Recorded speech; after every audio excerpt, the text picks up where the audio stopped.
Nas colinas tranquilas da Galileia, situava-se a pequena cidade de Nazaré, onde residiam José e Maria, os futuros pais terrenos de Jesus. José, descendente da linhagem real de Davi, foi chamado a cumprir uma antiga tradição quando um decreto foi emitido para a realização de um censo populacional. A lei exigia que ele viajasse para Belém, a cidade de Davi, para registrar seu nome. A viagem era árdua, principalmente levando em conta as condições da época. Maria, que estava prestes a dar à luz, acompanhava José nessa jornada exaustiva, sentindo o peso da gravidez enquanto subia as encostas íngremes que levavam até Belém. Ao chegarem à cidade, José e Maria buscaram um local apropriado para descansar, mas todas as hospedarias estavam lotadas. Não havia nenhum lugar disponível para eles, e o único abrigo que encontraram foi uma modesta estrebaria. Foi nesse ambiente humilde que o Salvador do mundo nasceu, e foi colocado em uma simples manjedoura. Aquele que tinha sua glória resplandecente nos céus, agora repousava em um berço rudimentar, cercado pela simplicidade e pela pobreza. Os sacerdotes e líderes religiosos de Israel, embora conhecedores das profecias sobre o Messias, não estavam preparados para recebê-lo. Eles esperavam a vinda de um rei poderoso, alguém que trouxesse riqueza e libertação política para a nação. No entanto, o Messias chegou de uma maneira inesperada, como um bebê indefeso, nascido em circunstâncias modestas. Devido ao orgulho e às falsas expectativas, os grandes do povo não receberam a revelação do nascimento de Jesus. Em vez disso, Deus escolheu revelar essa maravilhosa notícia a um grupo de pastores humildes que cuidavam de seus rebanhos nas colinas próximas a Belém. Esses pastores eram homens simples, mas profundamente devotos. Enquanto guardavam suas ovelhas durante a noite, conversavam sobre o Salvador prometido e, com corações sinceros, oravam para que ele viesse logo. Foi nesse cenário de fé genuína que Deus enviou seus mensageiros celestiais. Um anjo do Senhor apareceu a eles, e a glória de Deus iluminou os arredores, enchendo-os de temor. Mas o anjo os tranquilizou, dizendo: "Não temais, trago-vos boas novas de grande alegria, que serão para todo o povo. Hoje, na cidade de Davi, nasceu o Salvador, que é Cristo, o Senhor. O anjo deu-lhes um sinal claro. Encontrareis o bebê envolto em faixas e deitado em uma manjedoura." Logo em seguida, uma multidão de anjos se juntou ao mensageiro, louvando a Deus com a proclamação: "Glória a Deus nas alturas, e paz na terra entre os homens a quem Ele quer bem." Assim que os anjos retornaram ao céu, os pastores, cheios de reverência e alegria, apressaram-se para Belém. Lá, encontraram Maria, José e o recém-nascido deitado na manjedoura, exatamente como o anjo havia descrito. Emocionados, começaram a compartilhar tudo o que tinham ouvido e visto. A todos que os ouviram, causou grande admiração. Maria, porém, guardou todas essas palavras em seu coração, refletindo sobre o significado profundo daqueles eventos. De acordo com as tradições judaicas, quando Jesus completou 6 semanas de vida, José e Maria o levaram ao templo de Jerusalém para apresentá-lo ao Senhor. Essa prática seguia a lei de Moisés, que determinava que o primogênito de cada família deveria ser dedicado a Deus. Esse ritual tinha suas raízes em um antigo evento, quando Deus poupou os primogênitos de Israel durante a última praga no Egito, exigindo que fossem consagrados a Ele. Ao chegar ao templo, José e Maria seguiram os procedimentos habituais, e o sacerdote que os atendeu não viu nada de extraordinário neles ou em seu filho. Para ele, José e Maria eram pessoas comuns, e o bebê parecia apenas mais uma criança entre tantas que eram apresentadas. O sacerdote não percebeu que estava segurando em seus braços o Salvador do mundo, o sumo sacerdote celestial. Ele poderia ter sabido se seu coração estivesse aberto e obediente à palavra de Deus. No entanto, naquele mesmo momento, 2 fiéis servos de Deus estavam no templo, Simeão e Ana. Ambos eram idosos e haviam dedicado suas vidas ao serviço do Senhor. Deus lhes havia concedido uma visão espiritual especial. A Simeão, o Espírito Santo havia prometido que ele não morreria antes de ver o Messias. Quando ele viu o menino Jesus, soube instantaneamente que estava diante do Redentor. Tomando a criança nos braços, louvou a Deus com estas palavras: Agora, Senhor, podes despedir em paz o teu servo, segundo a tua palavra.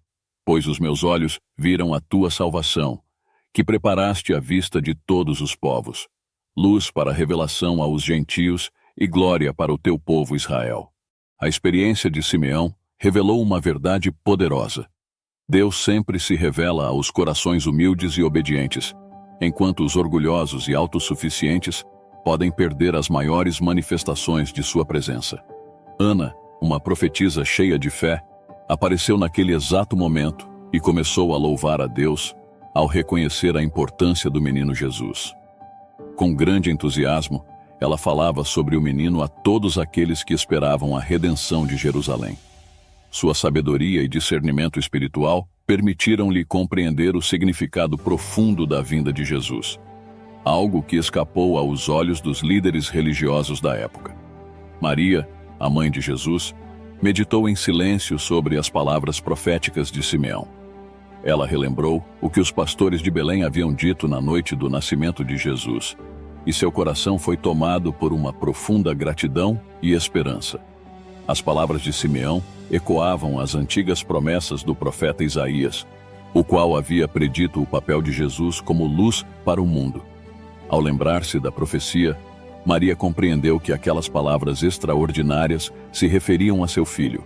O povo que andava em trevas viu grande luz, aos que viviam na região da sombra da morte, resplandeceu-lhes a luz. Além disso, recordou outra profecia de grande importância. Porque um menino nos nasceu, um filho se nos deu, o governo está sobre os seus ombros, e o seu nome será Maravilhoso Conselheiro, Deus Forte, Pai da Eternidade, Príncipe da Paz. Era desejo de Deus que seu povo estivesse ciente da vinda de seu filho ao mundo. Os sacerdotes, como líderes espirituais de Israel, deveriam ter preparado o povo para esse grande acontecimento, instruindo-os a aguardar com expectativa a chegada do Messias. No entanto, muitos deles não estavam prontos, pois o orgulho e a ignorância cegaram seus corações. Diante dessa negligência, Deus enviou seus anjos para anunciar aos humildes pastores o nascimento de Cristo e revelar onde poderiam encontrá-lo. Assim, quando José e Maria apresentaram Jesus no templo, já havia pessoas preparadas para recebê-lo como Salvador. Deus preservou a vida de Simeão e Ana, para que eles tivessem a honra de reconhecer e testemunhar que aquele bebê era de fato o Messias prometido. Contudo, o propósito de Deus ia além de Israel. Ele desejava que não apenas os judeus, mas também os gentios soubessem da chegada do Messias. Em terras distantes, no Oriente, viviam homens sábios que estudavam as profecias messiânicas. Eles acreditavam que o tempo da vinda do Salvador estava próximo. Esses homens, embora considerados pagãos pelos judeus, não eram idólatras. Eram pessoas de coração sincero, que buscavam a verdade e desejavam fazer a vontade de Deus. Deus, que conhece o coração humano, sabia que eles eram merecedores de sua revelação, pois estavam mais preparados para receber a luz divina do que muitos dos sacerdotes judeus, presos à vaidade e ao egoísmo. Esses sábios eram estudiosos da natureza e filósofos, observadores dos céus, que viam a grandeza de Deus nas estrelas e nos astros. Na noite em que os anjos apareceram aos pastores em Belém, esses sábios notaram algo incomum no céu. Uma luz peculiar e brilhante que chamou sua atenção. Era a mesma glória celestial que envolvia os anjos, porém, para eles, parecia ser uma nova estrela. Ao observar esse fenômeno, os sábios lembraram-se de uma antiga profecia encontrada no livro de Números. Uma estrela procederá de Jacó, de Israel subirá um cetro. Convencidos de que esse sinal celestial estava relacionado ao nascimento do Messias, decidiram seguir a estrela e ver onde ela os levaria. A estrela os guiou até a terra de Judá, mas ao se aproximarem de Jerusalém, a luz da estrela pareceu enfraquecer. Então, supuseram que os judeus, como povo escolhido de Deus, certamente saberiam onde encontrar o recém-nascido rei. Ao entrarem na cidade, perguntaram: "Onde está o recém-nascido rei dos judeus?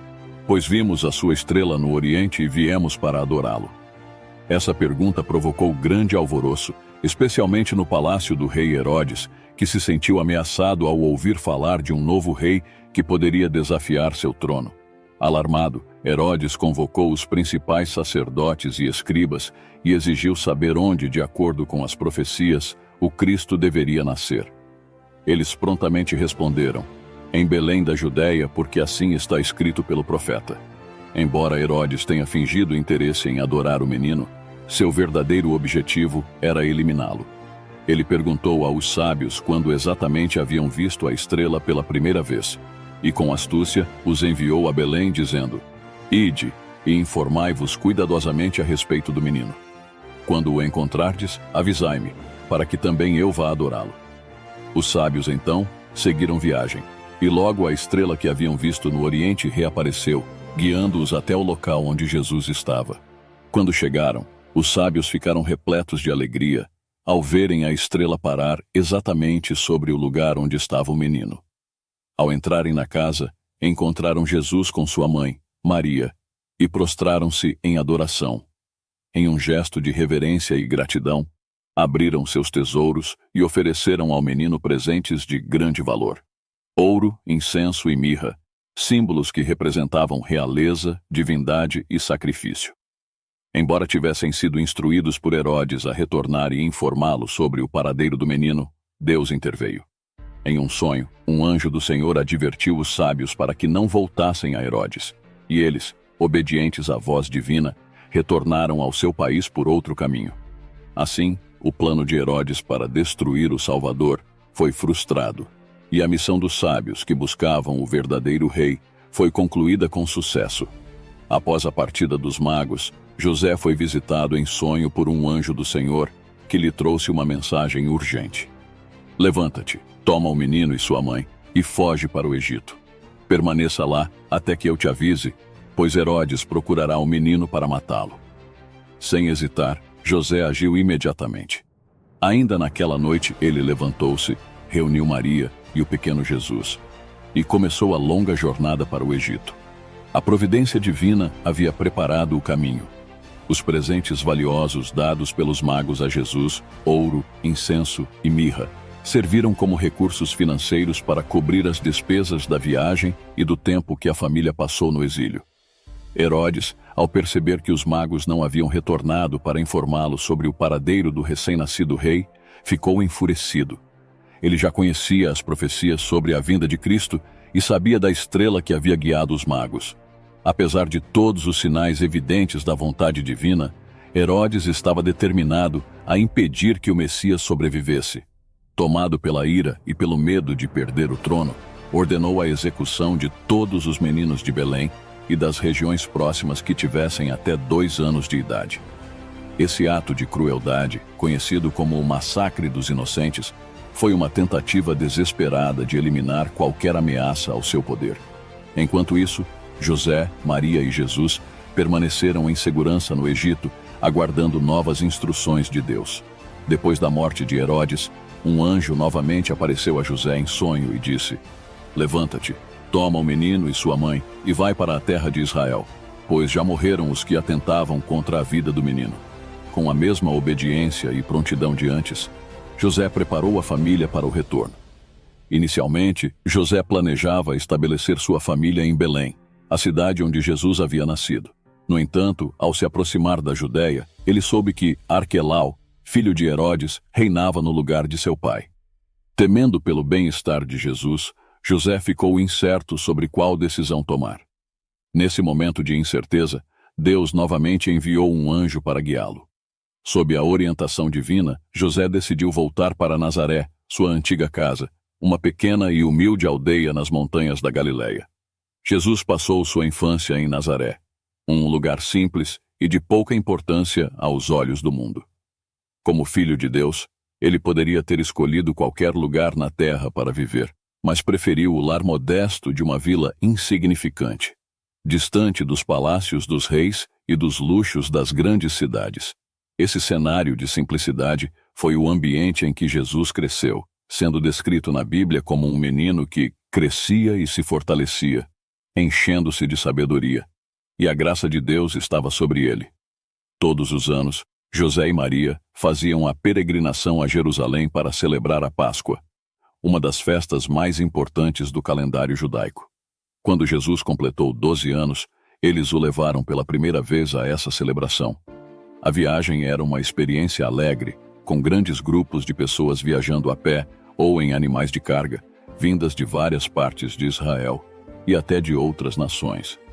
A distância entre Nazaré e Jerusalém era de aproximadamente 100 quilômetros, e a jornada, que durava vários dias, era repleta de paisagens floridas e cânticos de louvor. Durante o caminho, as famílias compartilhavam histórias sobre as maravilhas que Deus havia realizado no passado e muitas vezes cantavam os salmos de Davi, exaltando o Senhor. No entanto, naquela época, o fervor religioso havia se esfriado para muitos.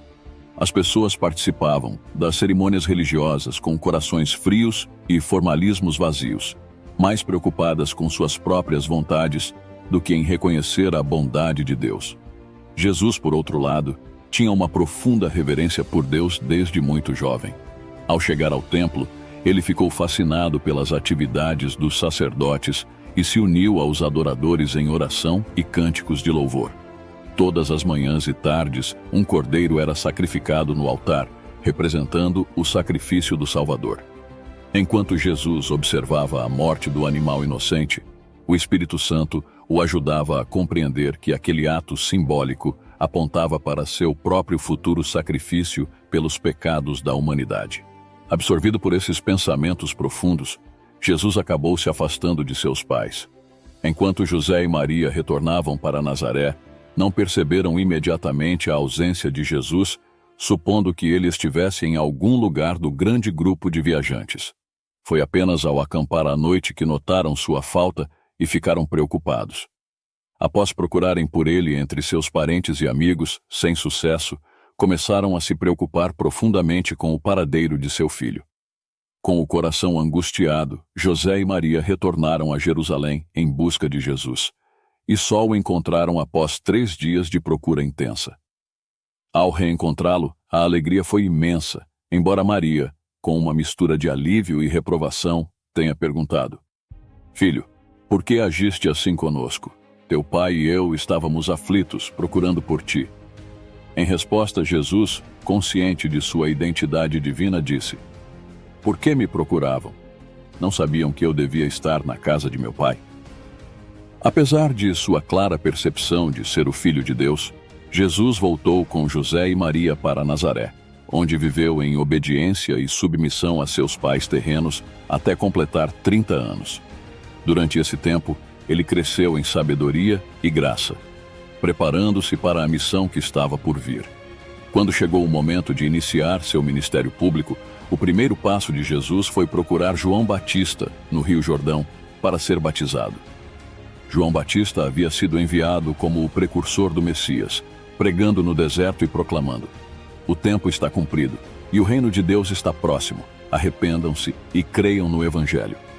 Multidões iam até ele, convencidas de seus pecados, e eram batizadas nas águas do Jordão como sinal de arrependimento. Deus havia revelado a João que, em algum momento, o Messias viria até ele para ser batizado, e um sinal seria dado para confirmar sua identidade. Quando Jesus se aproximou, João reconheceu imediatamente, através da pureza de sua presença, que estava diante de alguém santo. Por isso hesitou e disse: "Eu é que preciso ser batizado por ti, e tu vens a mim." No entanto, Jesus insistiu, respondendo: "Deixa por enquanto, porque assim nos convém cumprir toda a justiça." Então João Batista consentiu, e diante de uma multidão de espectadores, Jesus foi batizado nas águas do Jordão. O batismo de Jesus não foi para arrependimento de pecados, pois ele era sem pecado, mas foi realizado como um exemplo para todos os que o seguiriam. Após emergir das águas, os céus se abriram, e o Espírito de Deus desceu sobre ele em forma de pomba. Uma voz poderosa foi ouvida do céu dizendo: "Este é o meu Filho amado, em quem me comprazo." Esse evento marcou o início oficial do ministério de Jesus, com a confirmação pública de sua missão divina. Após seu batismo, Jesus foi levado pelo Espírito ao deserto para enfrentar as tentações de Satanás. Seu objetivo não era buscar a tentação, mas sim preparar-se espiritualmente para a grande missão que estava por vir, dedicando-se à oração e ao jejum. Durante 40 dias, Jesus jejuou, e foi nesse estado de fraqueza física que Satanás tentou aproveitar-se, esperando um momento de vulnerabilidade. A primeira tentação foi direta e apelava à necessidade básica de alimento. Se és o Filho de Deus, manda que estas pedras se transformem em pães. Entretanto, Jesus, consciente de sua missão e da necessidade de viver como exemplo para a humanidade, rejeitou a sugestão de usar seu poder divino para satisfazer suas próprias necessidades. Respondeu firmemente: está escrito, não só de pão viverá o homem, mas de toda palavra que procede da boca de Deus. Com essa resposta, Jesus mostrou que a verdadeira vida não depende apenas das necessidades físicas, mas da obediência à palavra de Deus. Aqueles que seguem os mandamentos divinos têm a promessa de que Deus proverá tudo o que necessitam, tanto nesta vida quanto na vida futura. Incapaz de derrotar Jesus com essa primeira tentação, Satanás o conduziu ao ponto mais alto do templo de Jerusalém e o desafiou. Se és o Filho de Deus, atira-te daqui abaixo, pois está escrito: aos seus anjos ordenará a teu respeito, e eles te sustentarão nas mãos, para que não tropeces em alguma pedra. Desta vez, Satanás citou as Escrituras, tentando distorcer seu significado. Contudo, Jesus percebeu a armadilha, pois sabia que essa promessa não se aplicava àqueles que buscavam o perigo voluntariamente.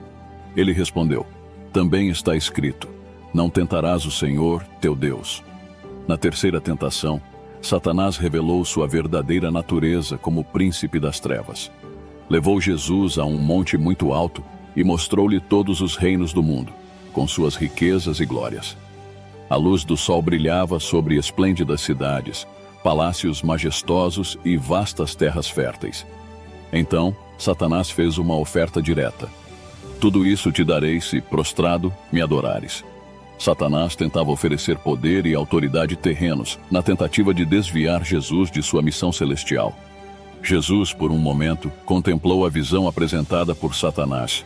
Diante de si, estava o que o mundo tem de mais atraente: reinos de glória e esplendor.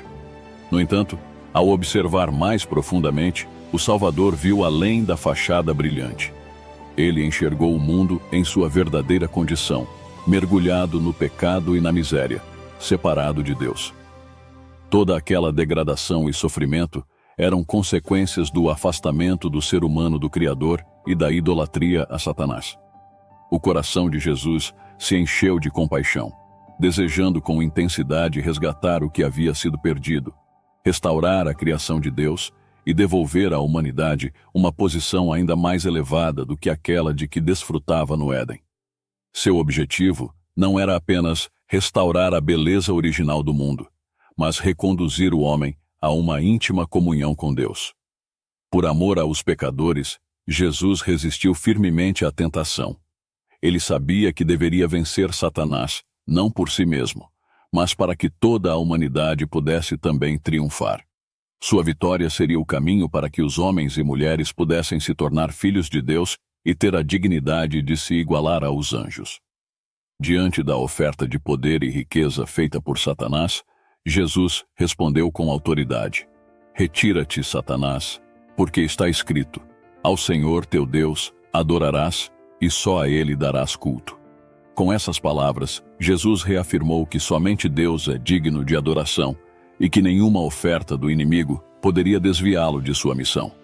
Após essa vitória no deserto, Jesus retornou ao Jordão, onde João Batista continuava a pregar e batizar. Naquele momento, líderes religiosos de Jerusalém enviaram mensageiros a João para questioná-lo sobre sua autoridade e identidade.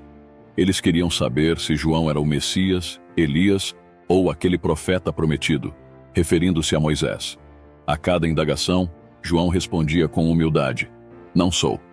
Insistindo em uma resposta definitiva, perguntaram-lhe quem ele era, para que pudessem reportar àqueles que os enviaram. João então declarou: eu sou a voz do que clama no deserto. Endireitai o caminho do Senhor, como disse o profeta Isaías. Nos tempos antigos, Quando um rei viajava por suas terras, trabalhadores eram enviados à frente para preparar o caminho, removendo obstáculos, nivelando o terreno e garantindo uma passagem segura.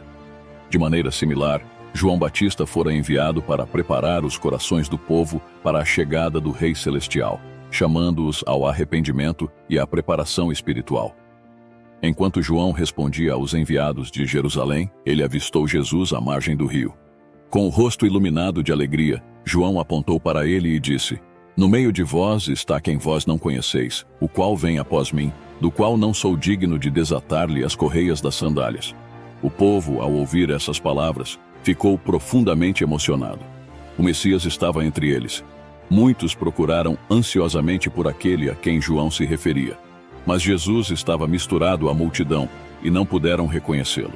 No dia seguinte, João novamente viu Jesus e, apontando para ele, proclamou: "Eis o Cordeiro de Deus que tira o pecado do mundo." A declaração de João era cheia de significado, pois ao chamar Jesus de Cordeiro de Deus, ele fazia uma alusão ao sacrifício perfeito que o Messias faria pelos pecados da humanidade. João então compartilhou com o povo a revelação que havia recebido durante o batismo de Jesus. Vi o Espírito descer do céu como pomba e pousar sobre ele. Eu o vi e dou testemunho de que este é o Filho de Deus. Diante dessas palavras, os ouvintes olharam para Jesus com um misto de reverência e curiosidade.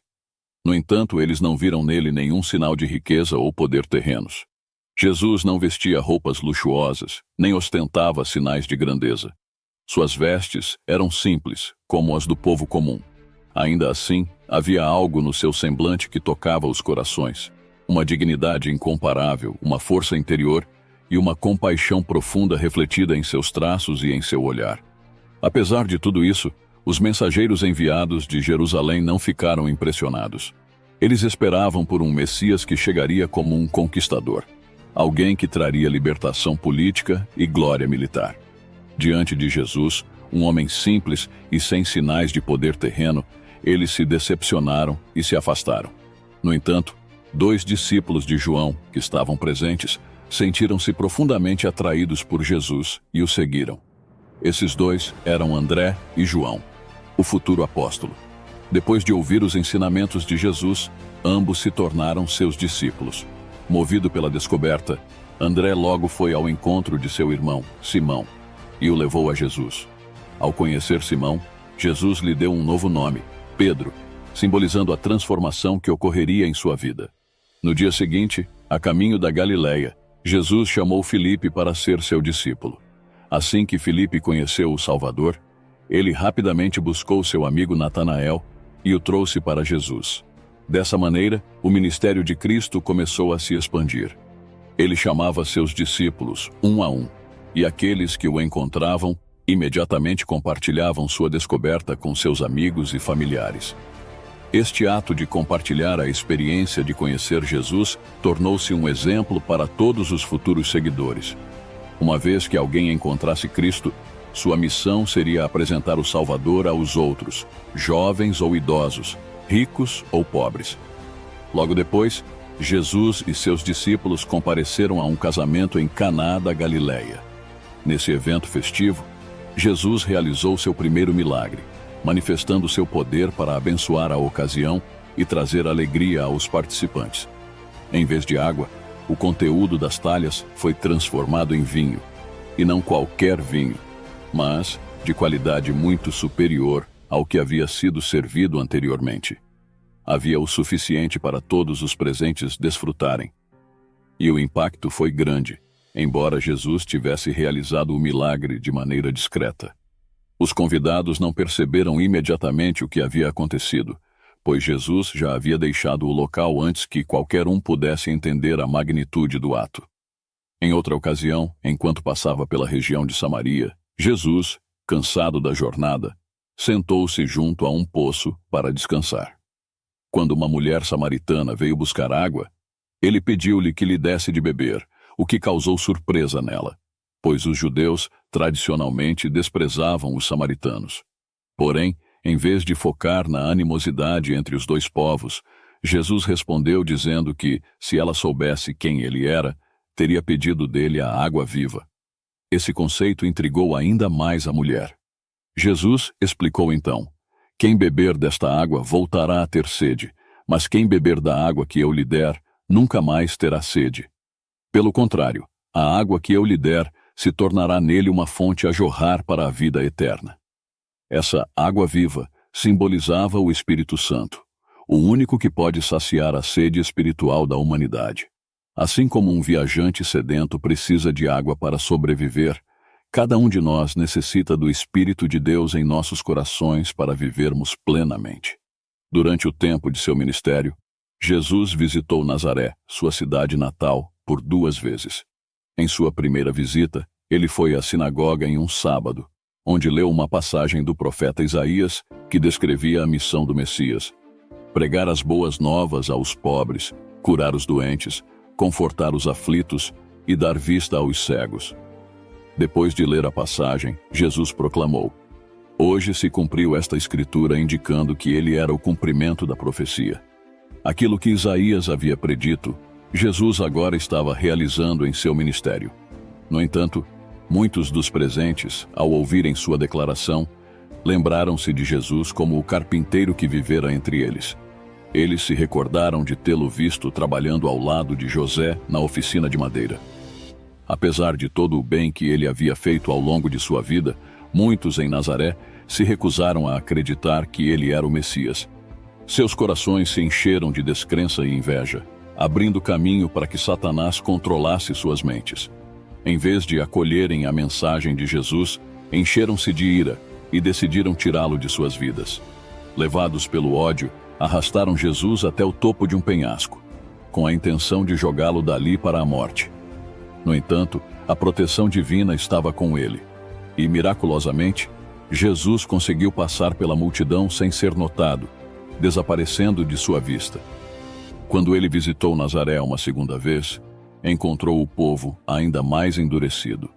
Eles se recusaram a recebê-lo, e Jesus se afastou, decidindo não retornar mais àquela cidade. Entre os judeus, a religião havia se tornado um sistema de rituais vazios, sem verdadeira espiritualidade. À medida que se distanciavam do verdadeiro culto a Deus, os líderes religiosos substituíam o poder transformador da fé por cerimônias e tradições humanas.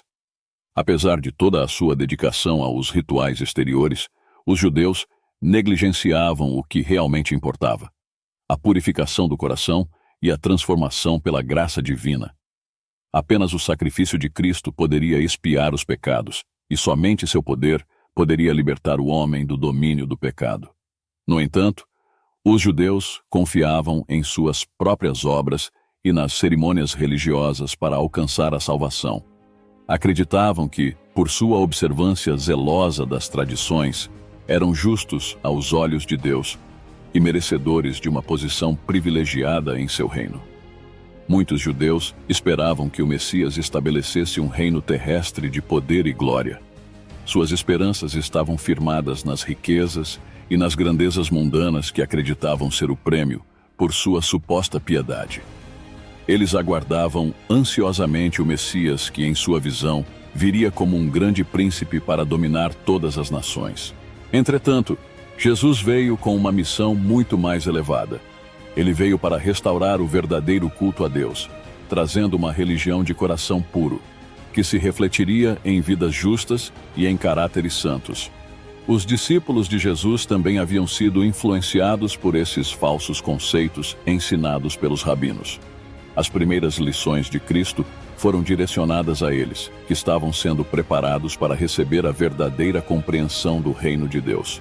Uma dessas lições veio na forma do Sermão da Montanha, onde Jesus apresentou as bem-aventuranças, ensinamentos que eram radicalmente diferentes do que eles estavam acostumados a ouvir. Jesus repetiu essas verdades várias vezes, pois sabia que seus ouvintes precisavam de tempo para compreendê-las profundamente. Certa vez, um doutor da lei aproximou-se de Jesus e perguntou: Mestre, o que devo fazer para herdar a vida eterna? Jesus, em vez de responder diretamente, perguntou ao homem o que a lei dizia.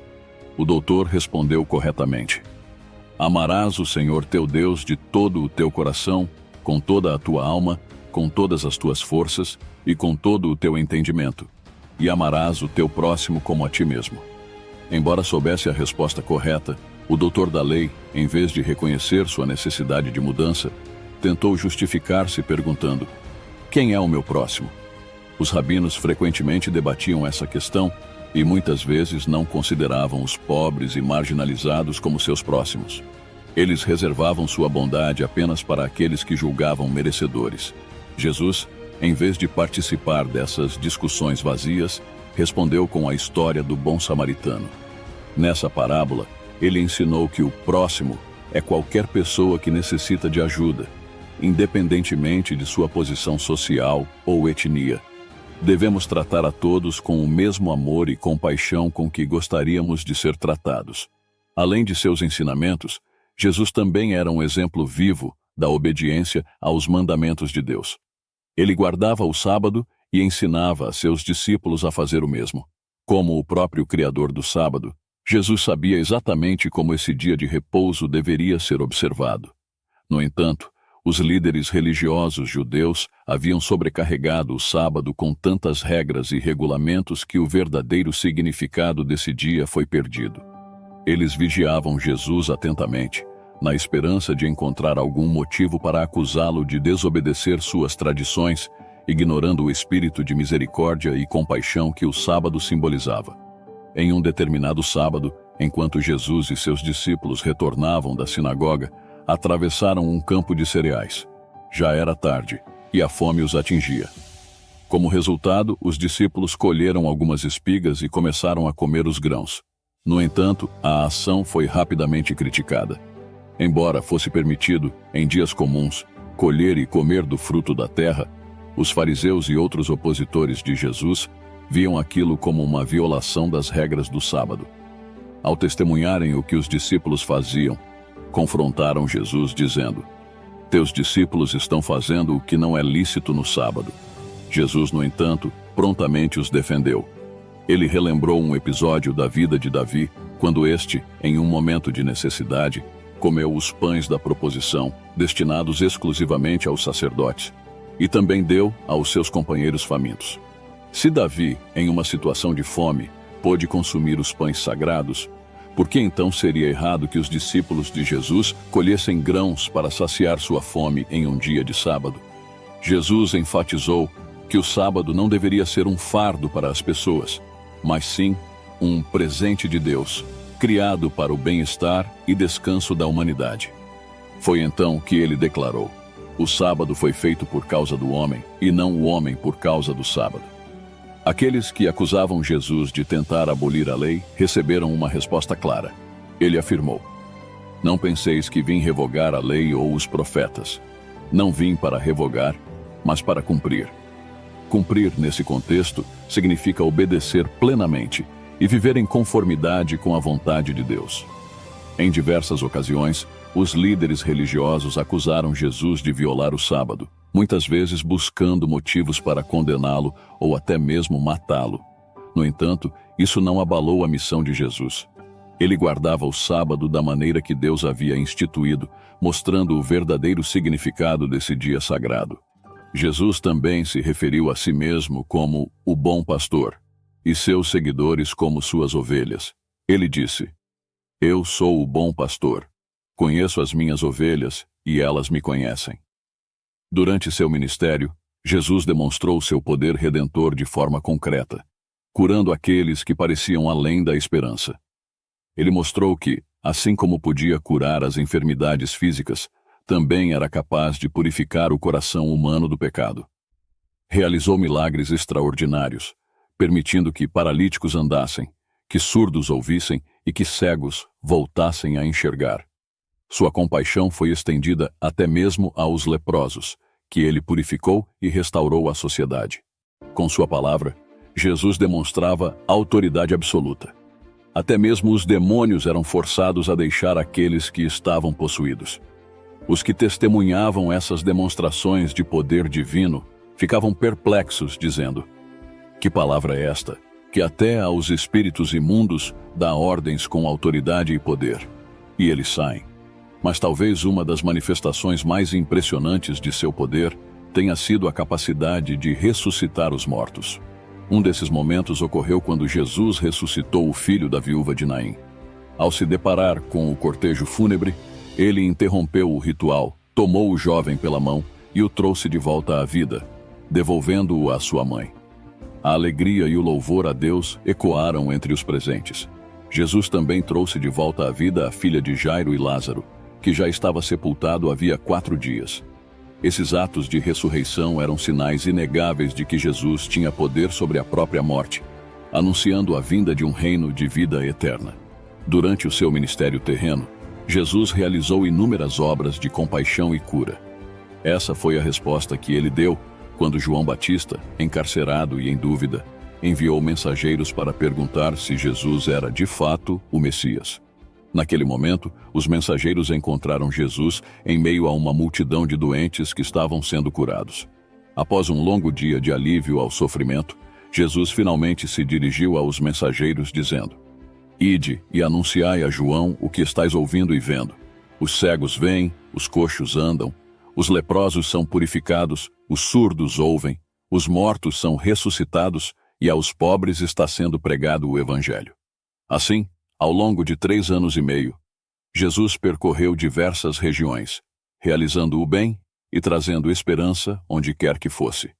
Mas o tempo de concluir sua obra na terra estava se aproximando. Ele sabia que logo enfrentaria sua maior provação. Em um momento íntimo com seus discípulos, Jesus anunciou que era necessário que ele fosse para Jerusalém, onde seria traído, condenado e crucificado. Suas palavras se cumpririam. O bom pastor dá a vida pelas ovelhas.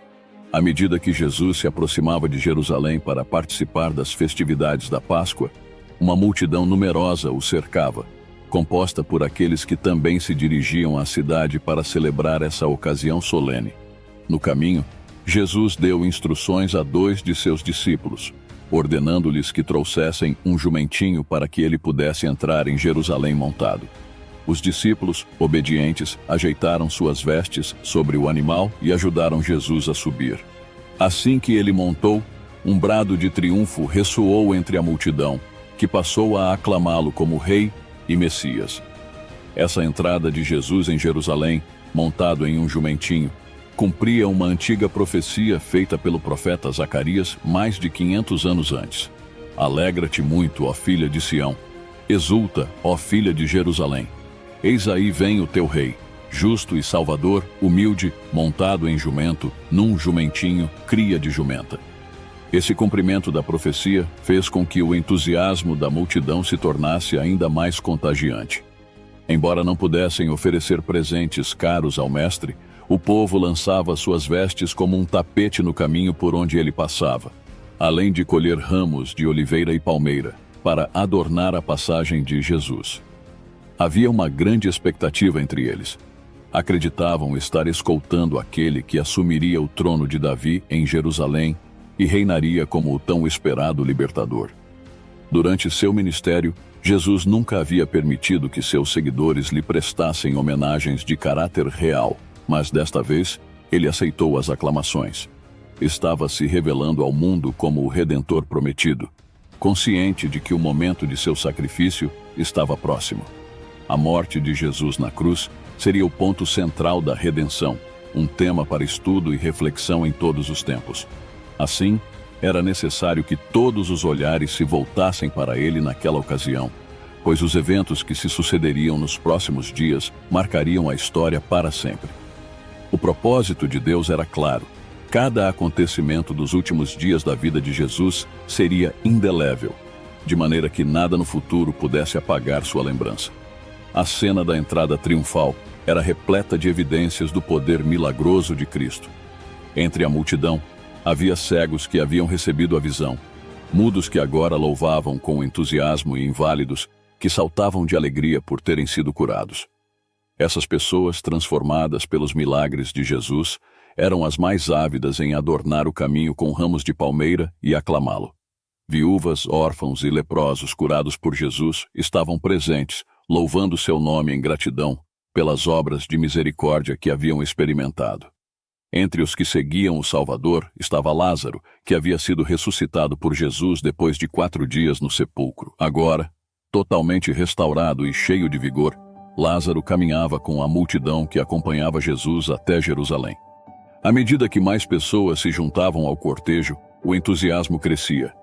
E os gritos de Hosana ao filho de Davi, bendito o que vem em nome do Senhor, Hosana nas alturas, ecoavam pelas colinas e vales, ressoando como um cântico de vitória.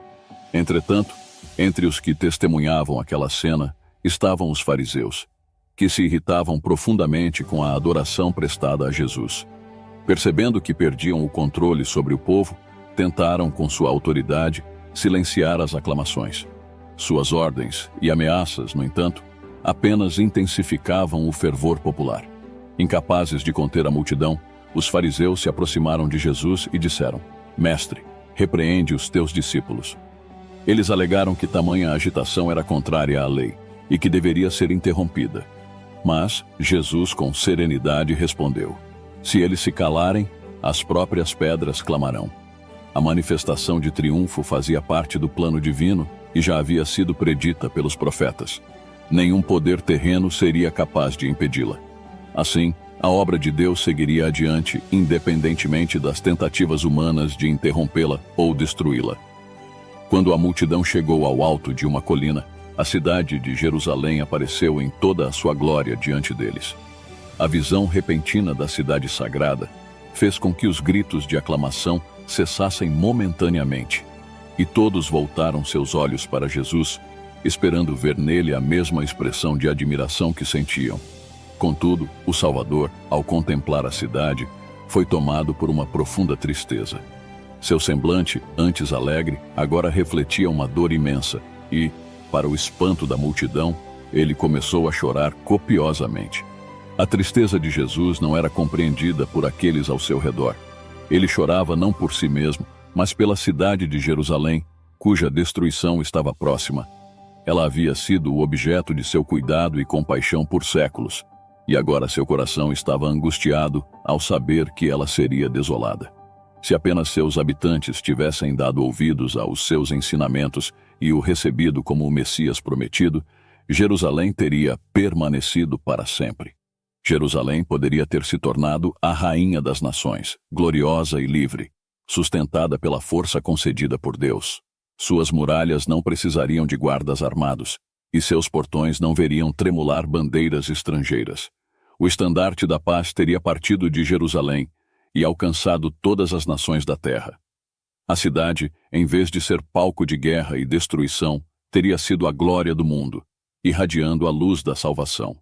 No entanto, o povo judeu havia rejeitado o Salvador, aquele que era o verdadeiro rei, e agora estavam prestes a crucificar aquele que veio para redimi-los.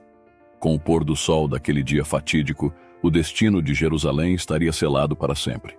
No dia seguinte, Jesus entrou no templo.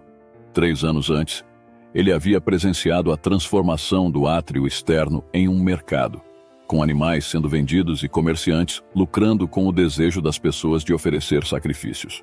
Naquela ocasião, Jesus havia expulsado os comerciantes, denunciando sua corrupção. Agora, retornando ao templo, ele encontrou o mesmo cenário: bois, ovelhas e aves sendo vendidos em meio à balbúrdia e ao caos.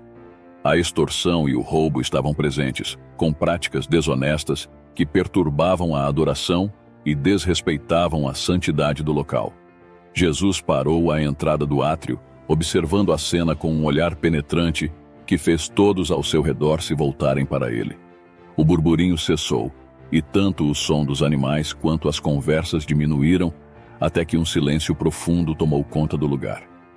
Naquele momento, a divindade de Cristo brilhou de forma intensa através de sua humanidade, e sua presença tornou-se imponente e majestosa. Aquele silêncio, carregado de tensão, era quase insuportável. Então, com uma voz firme, clara e poderosa, Jesus declarou: Está escrito, a minha casa será casa de oração, mas vós a transformastes em covil de salteadores. A força de suas palavras ecoou por todo o templo e o impacto foi imediato. Quando os sacerdotes e líderes voltaram cautelosamente ao local, encontraram um cenário completamente diferente.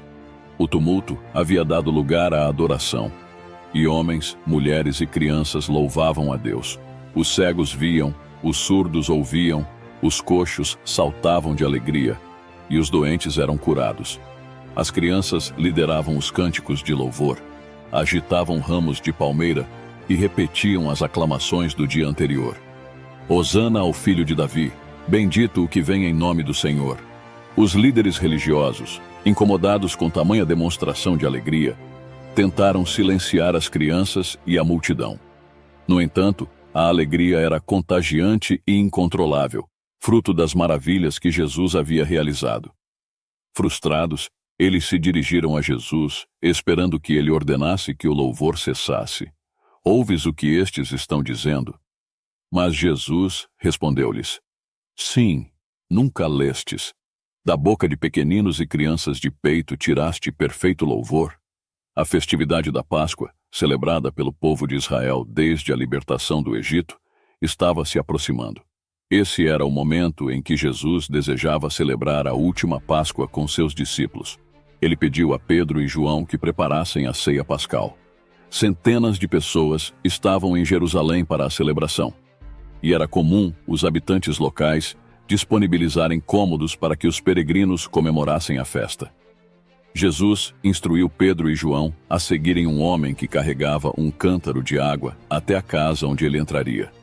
Quando chegassem, deveriam dizer ao dono da casa: O mestre pergunta: Onde é o aposento no qual hei de comer a Páscoa com os meus discípulos?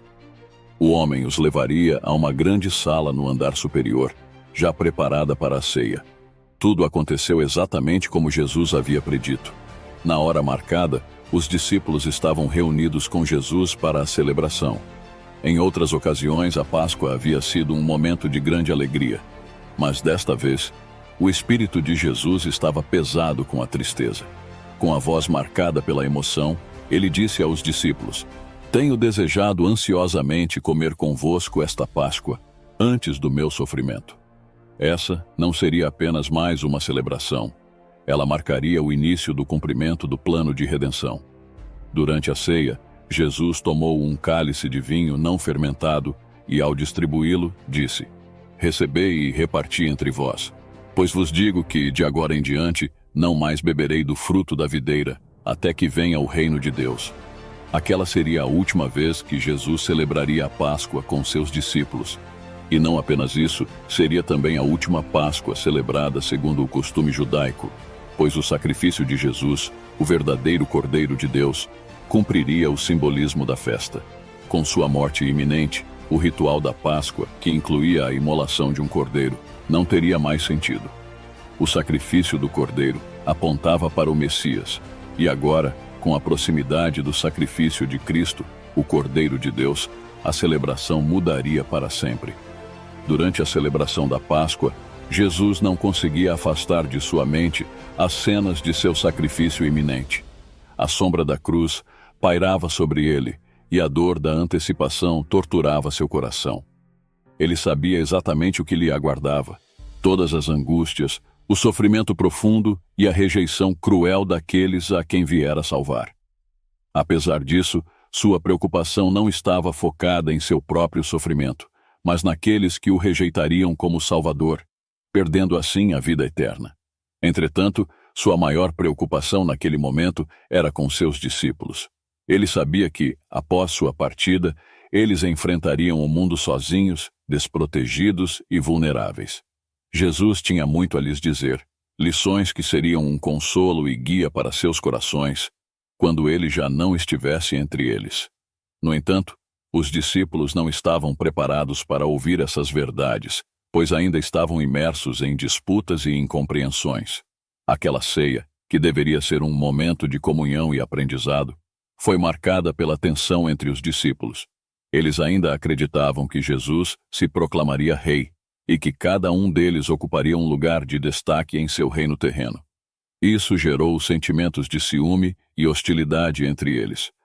Além disso, havia uma questão prática que revelava ainda mais a divisão entre eles.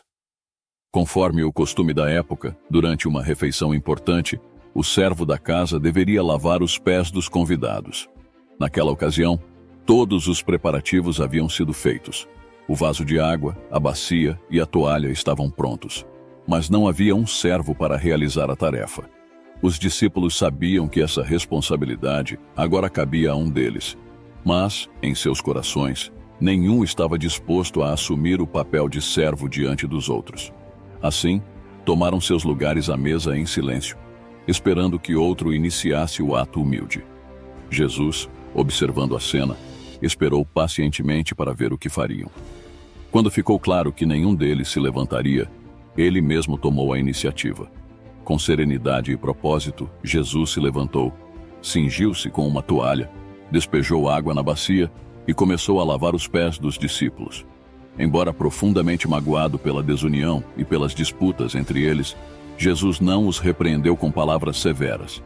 Ao contrário, ele demonstrou seu amor de forma prática, assumindo a postura de servo e lavando os pés daqueles que o seguiam. Ao terminar, disse-lhes: Compreendeis o que vos fiz? Vós me chamais Mestre e Senhor, e dizeis bem, porque eu o sou. Ora, se eu, sendo o Senhor e o Mestre, vos lavei os pés, também vós deveis lavar os pés uns dos outros. Porque eu vos dei o exemplo, para que, como eu vos fiz, façais vós também. Com esse ato, Jesus ensinou uma lição profunda e inesquecível. Ele mostrou que a verdadeira grandeza não está em ocupar posições de honra, mas em servir. Em vez de buscar a superioridade, seus discípulos deveriam estar dispostos a se colocar a serviço de seus irmãos, seguindo o exemplo de humildade e serviço que ele próprio demonstrara. Jesus havia vindo ao mundo para servir, para ajudar os necessitados e salvar os pecadores. E esse mesmo espírito de serviço deveria caracterizar a vida de todos os que o seguissem. Confrontados com o gesto de Jesus, os discípulos se sentiram envergonhados de seu egoísmo e ambição. O amor que sentiam pelo Mestre, combinado com a vergonha por suas atitudes, os tocou profundamente. Finalmente, seus corações estavam prontos para receber os ensinamentos que Jesus queria lhes transmitir. Em meio ao silêncio que reinava à mesa, Jesus tomou o pão, deu graças e o partiu, entregando-o aos discípulos, dizendo: Isto é o meu corpo, oferecido por vós. Fazei isto em memória de mim. Lucas 22:19. Em seguida, ele tomou o cálice e disse: Este é o cálice da nova aliança no meu sangue, derramado em favor de vós. O pão e o vinho que Jesus lhes ofereceu tinham um significado profundo. O pão simbolizava seu corpo, que seria quebrado em sacrifício por eles, e o vinho representava seu sangue, que seria derramado para selar uma nova aliança entre Deus e a humanidade. Ao comerem o pão e beberem o vinho, os discípulos estavam expressando sua fé na obra redentora de Cristo, reconhecendo seu arrependimento pelos pecados e aceitando Jesus como seu Salvador. Enquanto participavam da ceia, os discípulos começaram a perceber o peso do sofrimento que Jesus carregava.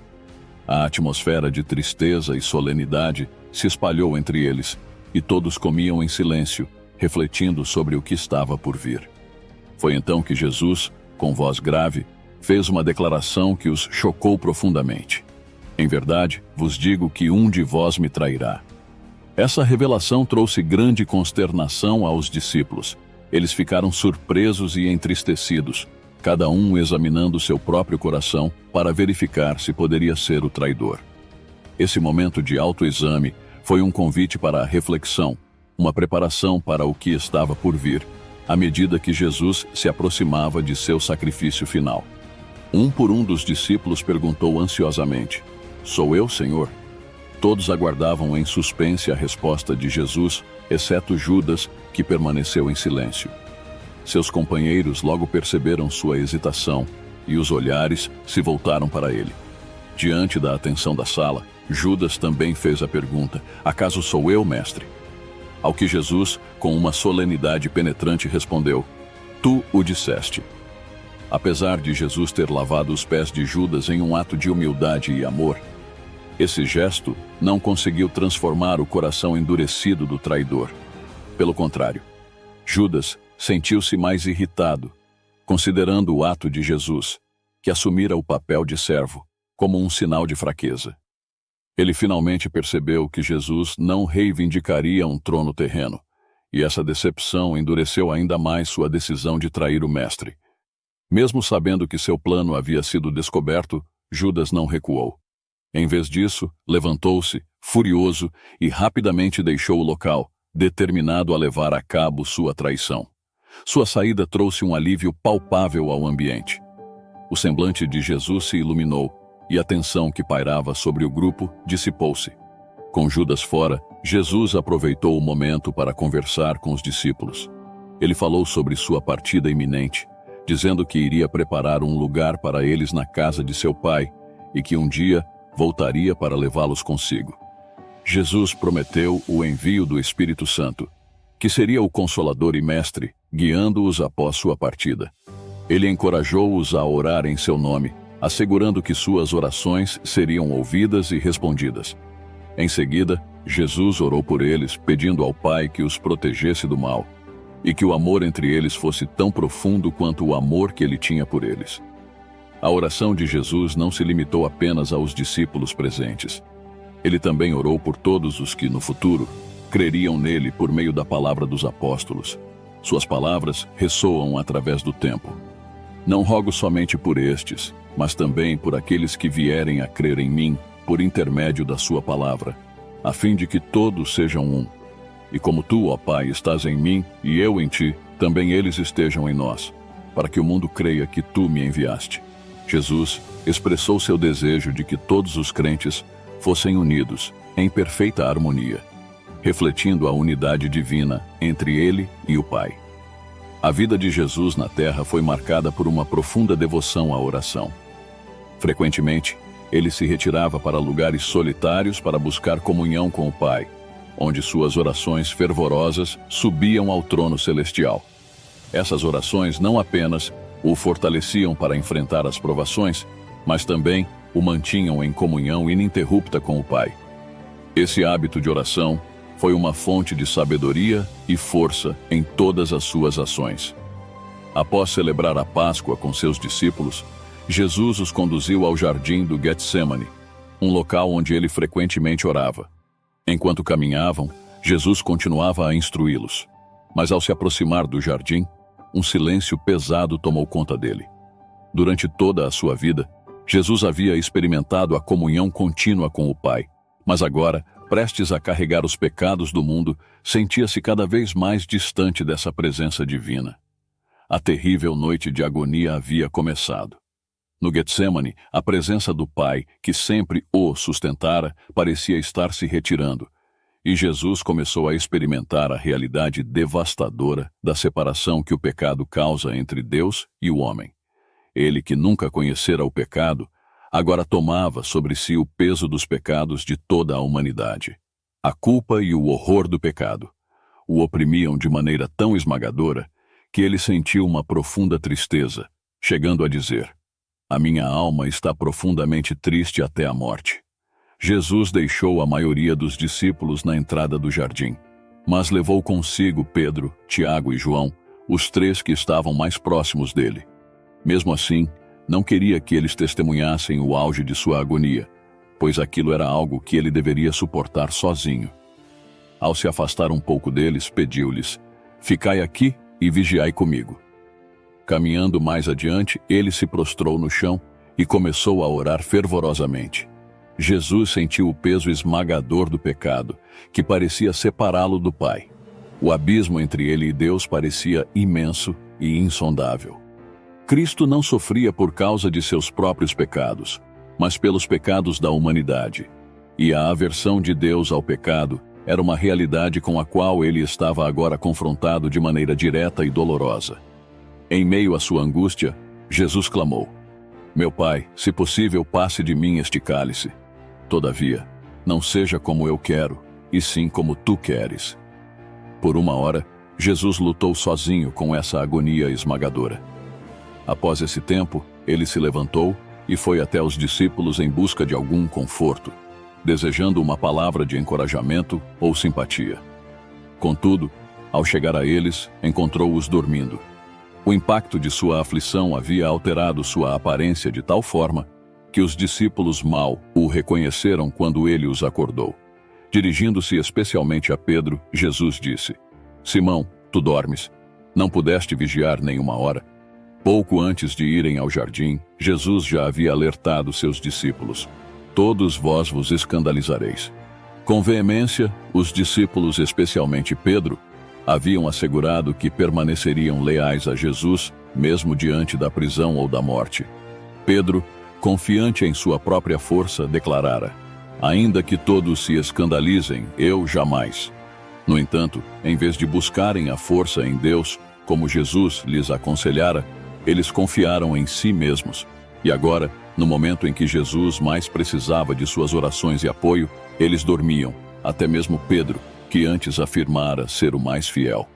Mesmo João, o discípulo amado, que tantas vezes se reclinara no peito de Jesus, foi vencido pelo sono naquela noite de grande agonia.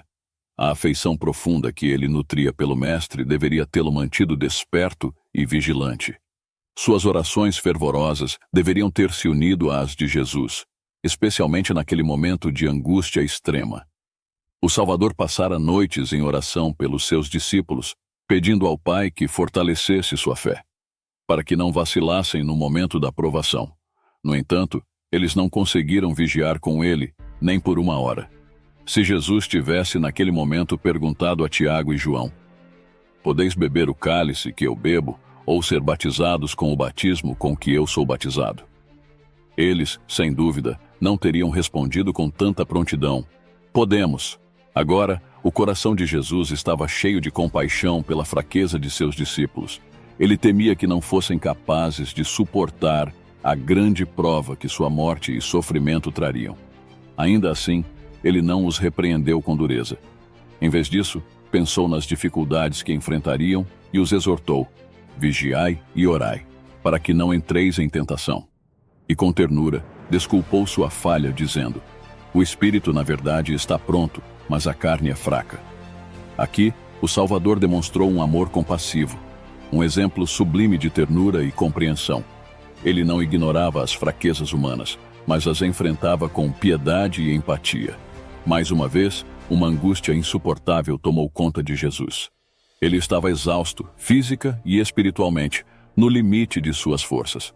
Cambaleando, voltou ao local onde havia orado antes, e com todo o peso da agonia sobre si, clamou ao céu: meu Pai, se não é possível passar de mim este cálice sem que eu o beba, faça-se a tua vontade. A dor dessa súplica era tão intensa que seu suor se transformou em grandes gotas de sangue que escorriam de seu corpo. Em meio a essa agonia, Jesus voltou novamente aos discípulos em busca de conforto e solidariedade, mas encontrou-os dormindo mais uma vez. Pela terceira vez, Jesus voltou ao lugar de oração. A escuridão e o terror que envolviam sua alma eram avassaladores. Ele não sentia mais a presença reconfortante do Pai e temia que sua natureza humana não pudesse suportar a terrível provação que estava por vir. Pela terceira vez, ele repetiu a mesma oração: meu Pai, se não é possível passar de mim este cálice sem que eu o beba, faça-se a tua vontade. O fardo de Jesus era insuportável, e ele caiu desfalecido ao chão. Nenhum dos discípulos estava ali para confortá-lo ou para segurar sua cabeça, tão abatida pelo sofrimento. Cristo estava completamente só naquele momento.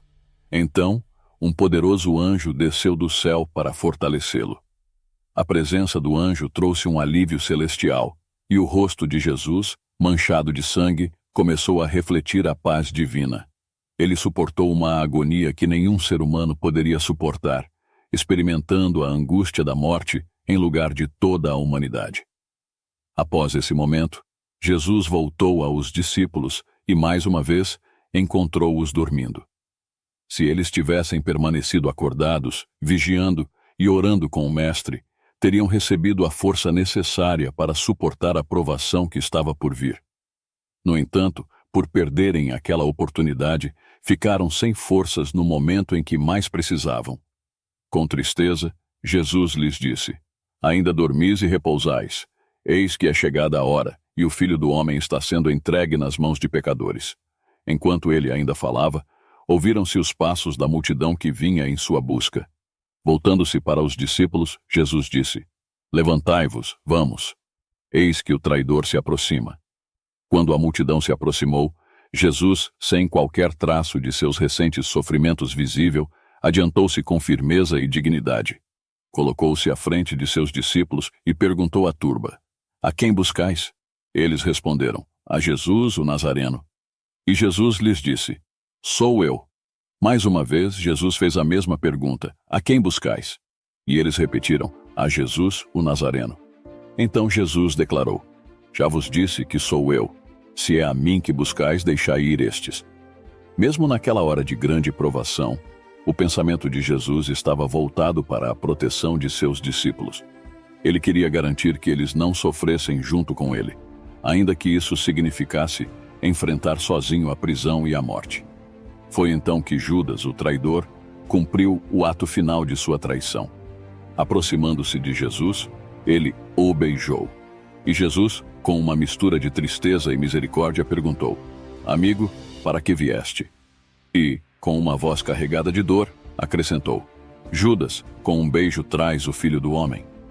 Naquele momento, o traidor cumpriu sua parte no plano maligno que levaria o Filho de Deus ao sofrimento final. As palavras amáveis de Jesus deveriam ter tocado o coração de Judas, despertando nele algum resquício de ternura ou arrependimento. No entanto, parecia que todo vestígio de compaixão ou dignidade havia abandonado Judas, que agora estava completamente sob o controle de Satanás. Ele se posicionou ao lado de Jesus com uma postura arrogante e, sem nenhum constrangimento, entregou o Mestre à multidão cruel que viera prendê-lo. Cristo, em um gesto de tolerância e compaixão, não rejeitou o beijo traiçoeiro de Judas.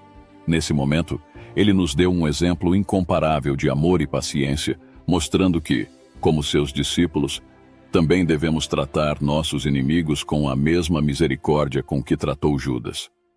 Logo em seguida, os soldados prenderam Jesus e amarraram suas mãos. Aquelas mesmas mãos que haviam curado enfermos, alimentado famintos e trazido vida e esperança a muitos. Os discípulos ficaram atônitos, não podiam acreditar que Jesus consentiria em ser capturado. Eles estavam certos de que o poder que havia lançado a multidão por terra pouco antes seria suficiente para libertar o Mestre e protegê-los. Sua decepção foi grande quando viram seu Senhor permitir que as suas mãos fossem amarradas como um criminoso comum. Pedro, tomado por uma ira furiosa, puxou sua espada e, em um impulso de defesa, feriu o servo do sumo sacerdote, cortando-lhe a orelha. Ao testemunhar o que Pedro havia feito, Jesus soltou as mãos que haviam sido amarradas e, em um ato de cura e compaixão, tocou a orelha do servo, restaurando-a imediatamente. Dirigindo-se a Pedro, ele disse: Embainha a tua espada, pois todos os que lançam mão da espada, a espada perecerão. Acaso pensas que não posso rogar a meu Pai, e ele me mandaria neste momento mais de 12 legiões de anjos? Como, pois, se cumpririam as Escrituras, segundo as quais assim deve suceder? E ainda acrescentou: Não beberei, porventura, o cálice que o Pai me deu. Voltando-se para os sacerdotes e oficiais do templo que se encontravam entre a multidão, Jesus falou com autoridade: Saístes com espadas e porretes para prender-me, como a um salteador? Todos os dias eu estava convosco no templo, ensinando, e não me prendestes. Contudo, é para que se cumpram as Escrituras. Os discípulos ficaram confusos e atordoados ao ver que Jesus não fazia nenhum esforço para resistir ou se libertar de seus captores. Eles não podiam compreender a rendição voluntária do Mestre e, tomados pelo medo, fugiram aterrorizados, abandonando-o à mercê da turba. A cena do abandono foi exatamente como Jesus havia predito, quando disse: Eis que vem a hora, e já é chegada, em que sereis dispersos, cada um para sua casa, e me deixareis só. Contudo, não estou só, porque o Pai está comigo. Jesus foi levado do jardim do Getsêmani, cercado pela multidão hostil que o vaiva. Suas mãos estavam amarradas com força, e os soldados o guardavam de perto. O primeiro destino do Salvador foi a casa de Anás, o ex-sumo sacerdote, que havia cedido seu cargo a seu genro, Caifás. Anás, porém, desejava ser o primeiro a interrogar Jesus, buscando provas que justificassem sua condenação. Durante o interrogatório, Anás questionou Jesus sobre seus discípulos e seus ensinamentos. Em resposta, Jesus disse: Eu tenho falado abertamente ao mundo. Sempre ensinei nas sinagogas e no templo, onde todos os judeus se reúnem. Nada disse em oculto. Com essas palavras, Jesus expôs a transparência de sua missão e, em seguida, voltou-se para Anás dizendo: Por que me interrogas? Pergunta aos que ouviram o que eu disse. Os sacerdotes que queriam condenar Jesus já haviam enviado espiões para observá-lo em várias ocasiões. Eles sabiam perfeitamente o que Jesus ensinava, pois esses espiões assistiam às suas pregações e registravam cada palavra. Esses agentes buscavam armadilhas em suas palavras para acusá-lo. Portanto, quando Jesus sugeriu que Anás perguntasse aos que haviam ouvido suas pregações, ele expôs a hipocrisia dos líderes. Suas palavras foram tão diretas que Anás percebeu que o prisioneiro conhecia suas intenções. No entanto, um dos guardas de Anás, sentindo que seu superior havia sido desrespeitado, golpeou Jesus no rosto e disse: É assim que respondes ao sumo sacerdote? Jesus, mesmo diante dessa injustiça, manteve sua dignidade e respondeu: Se falei mal, dá testemunho do mal. Mas, se falei bem, por que me feres? Apesar de ter o poder de convocar legiões de anjos para sua defesa, Jesus aceitou todas as ofensas e insultos que foram lançados sobre ele, pois sua missão era suportar, em sua humanidade, as provações que os homens lhe infligiam. Ele veio para suportar o sofrimento e o desprezo em nome da humanidade. Depois do interrogatório em casa de Anás, Jesus foi levado ao palácio de Caifás, onde enfrentaria o Sinédrio. Enquanto os membros do conselho eram reunidos, Anás e Caifás continuaram a interrogá-lo, tentando encontrar algo que pudesse incriminá-lo. No entanto, todas as suas tentativas de obter alguma vantagem sobre Jesus foram em vão. Quando os membros do Sinédrio se reuniram, Caifás assumiu seu papel como presidente, ladeado pelos juízes. Diante deles, Jesus estava sob a vigilância dos soldados romanos, enquanto a multidão acusadora permanecia ao fundo, aguardando a sentença. Em um esforço para expor publicamente o poder de Jesus, Caifás ordenou que ele realizasse um milagre ali, diante de todos. No entanto, o Salvador permaneceu em absoluto silêncio, sem dar qualquer resposta ou mostrar interesse pelas palavras do sumo sacerdote. Naquele tempo, os judeus estavam sob o domínio romano e não tinham autoridade para condenar alguém à morte. Assim, o papel do Sinédrio era apenas examinar o prisioneiro, sendo a sentença de morte decidida e executada pelos romanos. Para garantir que Jesus fosse condenado, eles precisavam formular uma acusação que fosse considerada criminosa pelos padrões do governo romano. Embora fosse fácil provar que Jesus havia criticado as tradições e ordenanças judaicas, ou que chamara sacerdotes e escribas de hipócritas, essas acusações não eram suficientes para os romanos, que, por sua vez, também desprezavam a hipocrisia religiosa. Várias acusações foram trazidas contra Jesus, mas as testemunhas frequentemente se contradiziam, ou suas declarações não eram de natureza que pudessem levar à condenação pelos romanos. Tentaram diversas vezes fazer com que Jesus respondesse às acusações, mas ele continuava em silêncio, cumprindo o que fora profetizado por Isaías. Ele foi oprimido e humilhado, mas não abriu a boca. Como um cordeiro foi levado ao matadouro, e como ovelha muda perante os seus tosquiadores, ele não abriu a boca. A falta de evidências claras preocupava os sacerdotes, que temiam não conseguir justificar a condenação de Jesus perante Pilatos. Diante disso, Caifás decidiu fazer uma última tentativa. Com solenidade, ergueu a mão para o céu e, em um tom de juramento, dirigiu-se a Jesus. Eu te conjuro pelo Deus vivo que nos digas se tu és o Cristo, o Filho de Deus. Embora Jesus tenha permanecido calado diante de insultos, ele nunca hesitou em afirmar sua missão e identidade divina. Quando questionado diretamente sobre sua relação com o Pai, ele respondeu sem hesitação. Diante de todos, ele afirmou: Tu o disseste. Essa resposta, de acordo com os costumes da época, era uma forma enfática de dizer sim ou é exatamente como disseste. Sua declaração não deixou dúvidas sobre sua identidade como o Messias. A seguir, com o semblante iluminado por uma luz celestial, ele acrescentou: Desde agora, vereis o Filho do Homem assentado à direita do Todo-Poderoso e vindo sobre as nuvens do céu. Essa declaração foi profundamente reveladora. Jesus apontava para um tempo em que a situação seria completamente invertida. Ele, que naquele momento estava sendo julgado e humilhado, ocuparia o trono de juiz supremo no céu. Naquele futuro dia, Jesus retornaria com poder e glória, escoltado por legiões de anjos, para julgar o mundo. Aqueles que naquele instante o condenavam estariam diante dele, o verdadeiro juiz, e ouviriam suas sentenças, sem possibilidade de apelação. Ao ouvir Jesus declarar-se Filho de Deus e juiz do mundo, Caifás, em um gesto teatral de indignação, rasgou suas vestes, uma ação que representava grande horror e ultraje. Levantando as mãos ao céu, ele clamou: Blasfemou! Que necessidade mais temos de testemunhas? Eis que ouvistes agora a blasfêmia. Que vos parece? Em uníssono, o Sinédrio respondeu: É réu de morte. De acordo com as leis judaicas, porém, um julgamento capital não poderia ser realizado à noite, razão pela qual, embora Jesus já estivesse condenado, um novo julgamento deveria acontecer durante o dia para oficializar a sentença. Assim, após a condenação, ele foi levado para a sala da guarda, onde começou a sofrer abusos e zombarias dos soldados e da multidão que acompanhava o processo.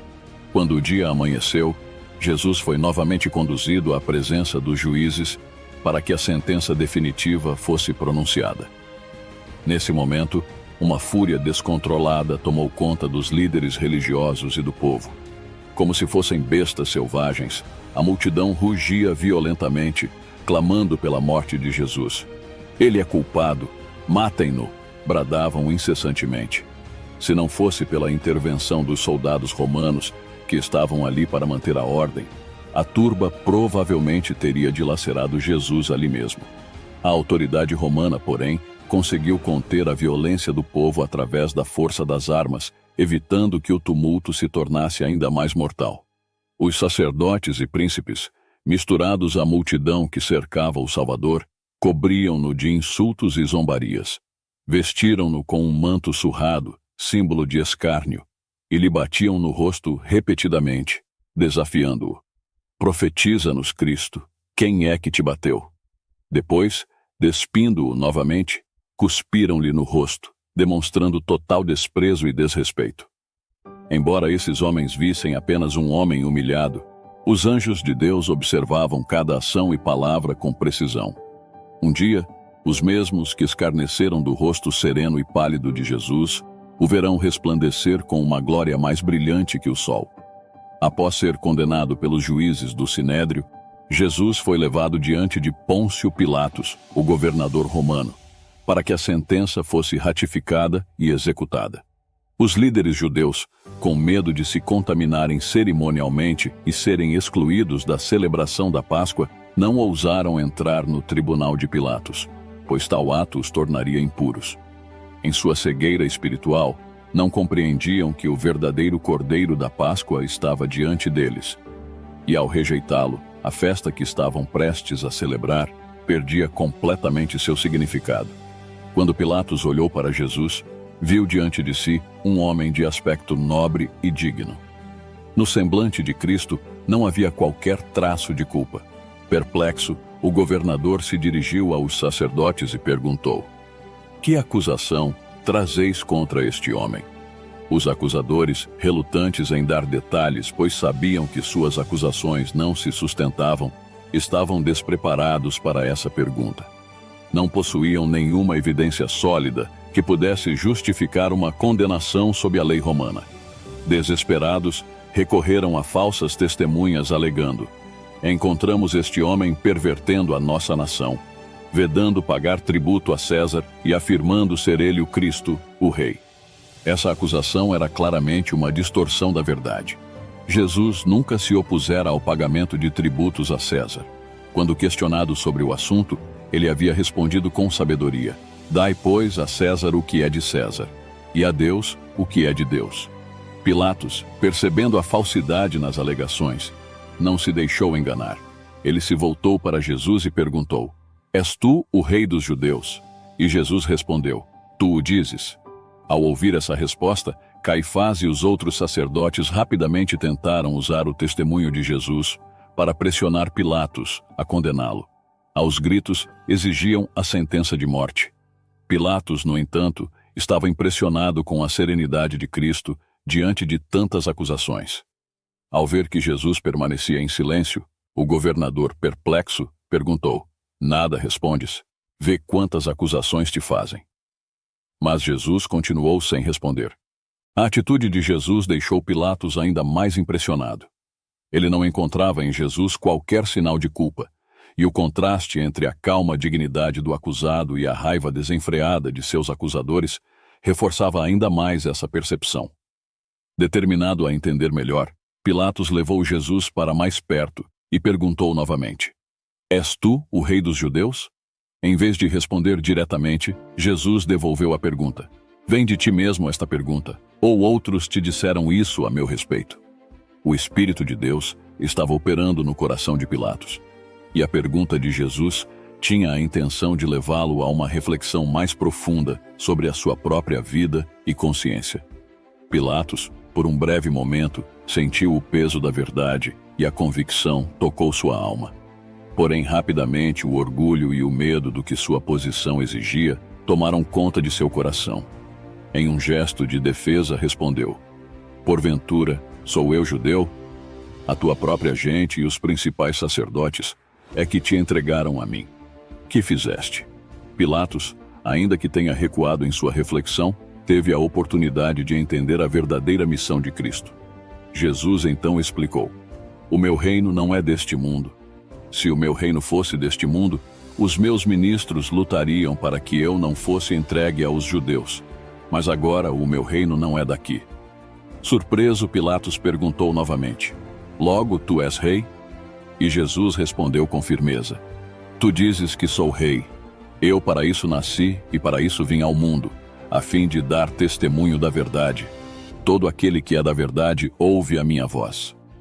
Pilatos, confuso, mas profundamente tocado, ansiava pela verdade. As palavras de Jesus haviam despertado um desejo em seu coração. Ele perguntou: O que é a verdade?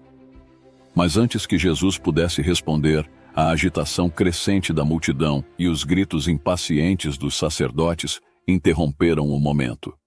Pressionado a atender às demandas imediatas, Pilatos deixou de lado suas dúvidas e, voltando-se para a turba, declarou: Eu não acho nele crime algum. Embora Pilatos tenha percebido a inocência de Jesus e tenha sido momentaneamente tocado pela verdade, a pressão externa e seu próprio medo acabaram prevalecendo sobre sua convicção interna.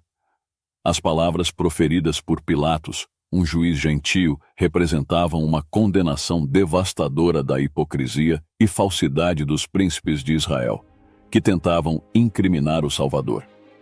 Ao ouvirem o julgamento do governador romano, os sacerdotes e anciãos ficaram furiosos e profundamente decepcionados. Por muito tempo, haviam planejado e aguardado essa oportunidade de destruir Jesus. E agora, diante da possibilidade de sua libertação, perderam o controle, transformando-se em uma turba desordenada, clamando por sua morte com um ódio irracional.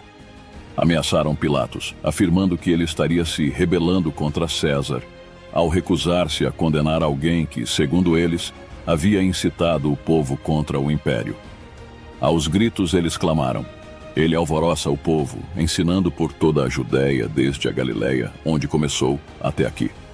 Pilatos, até aquele momento, não tinha a intenção de condenar Jesus, pois estava convencido de sua inocência. Contudo, ao ouvir que Jesus era da Galileia, viu uma oportunidade de transferir a responsabilidade do julgamento para Herodes, o governador daquela região, que estava em Jerusalém naqueles dias. Pensando em escapar da pressão, Pilatos enviou Jesus a Herodes, transferindo a decisão para ele.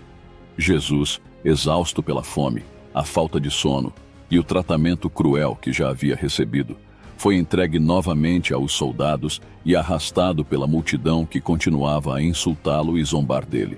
Herodes, que há muito desejava encontrar Jesus, estava ansioso para vê-lo realizar algum milagre. Quando o Salvador foi trazido à sua presença, a agitação da turba aumentou, e o rei, curioso, ordenou silêncio para poder interrogar o prisioneiro. Ao olhar para Jesus, Herodes viu um homem cujo rosto demonstrava uma profunda sabedoria e pureza. Como Pilatos, ele percebeu que a acusação contra Jesus era fruto de inveja e malícia. Na esperança de testemunhar algum milagre, Herodes ordenou que trouxessem pessoas doentes e deformadas, na expectativa de que Jesus as curasse diante de todos. Ele prometeu libertá-lo caso realizasse esses sinais. Porém, Jesus permaneceu em silêncio, indiferente aos pedidos do rei. O Salvador havia assumido a natureza humana e, como tal, não realizaria milagres para sua própria defesa ou para satisfazer a curiosidade daqueles que o humilhavam. Os sacerdotes e líderes religiosos que acusavam Jesus ficaram alarmados com a possibilidade de que ele manifestasse seu poder divino, temendo que um milagre pudesse desmantelar seus planos e até colocar suas próprias vidas em risco. Eles começaram a atribuir os milagres de Jesus ao poder de Belzebu, o príncipe dos demônios, tentando dissuadir Herodes de acreditar nele. Jesus, que sempre ouvira com compaixão o clamor dos necessitados, permaneceu impassível às ordens de Herodes.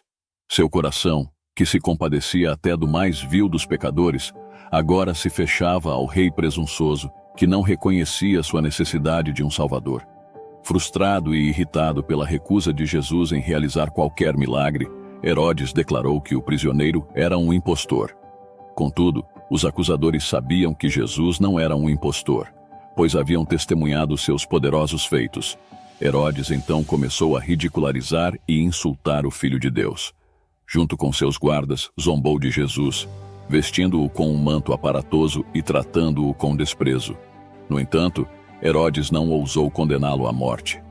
Temendo a responsabilidade de tal decisão, preferiu livrar-se de Jesus, enviando-o de volta a Pilatos. Quando os judeus retornaram da audiência com Herodes, trazendo Jesus de volta ao tribunal de Pilatos, o governador ficou ainda mais frustrado. Ele perguntou à multidão o que desejavam que ele fizesse com Jesus, lembrando-lhes que já havia interrogado o prisioneiro e não encontrara nenhuma culpa nele. Pilatos ressaltou que as acusações apresentadas contra Jesus careciam de provas e que até Herodes, judeu como eles, não havia encontrado motivo para condená-lo. Para tentar apaziguar os líderes religiosos e a multidão, Pilatos propôs uma solução. Portanto, após castigá-lo, soltá-lo-ei. Essa decisão demonstrava a fraqueza de Pilatos. Se sabia que Jesus era inocente, não havia justificativa para castigá-lo. Ao sugerir o castigo, Pilatos comprometeu-se com o erro, o que deu aos judeus a oportunidade de pressioná-lo ainda mais para garantir a condenação de Jesus. A multidão, vendo que o governador hesitava, aproveitou o momento para exigir mais. Enquanto isso, Pilatos recebeu uma mensagem urgente de sua esposa que dizia: "Não te envolvas com esse justo, porque hoje, em sonho, muito sofri por seu respeito." Ao ler a mensagem, Pilatos ficou ainda mais perturbado, mas a pressão da multidão aumentava. Ele sabia que precisava tomar uma decisão. Seguindo uma tradição da Páscoa, Pilatos sugeriu ao povo que escolhesse um prisioneiro para ser libertado. Diante da multidão, ele ofereceu duas opções: Jesus, o Cristo, ou Barrabás, um criminoso notório, conhecido por ser ladrão e assassino. Com seriedade, Pilatos perguntou: "A quem quereis que eu vos solte, a Barrabás ou a Jesus, chamado Cristo?"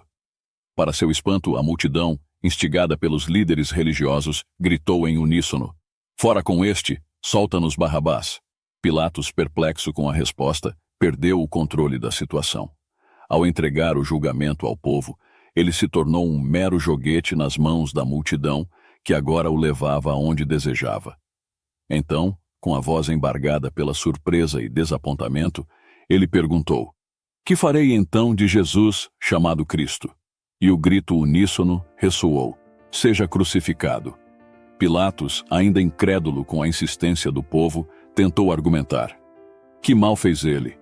Mas a turba, cada vez mais ensandecida, clamava ainda mais alto: seja crucificado. Ao ouvir essas palavras, Pilatos empalideceu, pois nunca imaginara que a situação chegaria a esse ponto.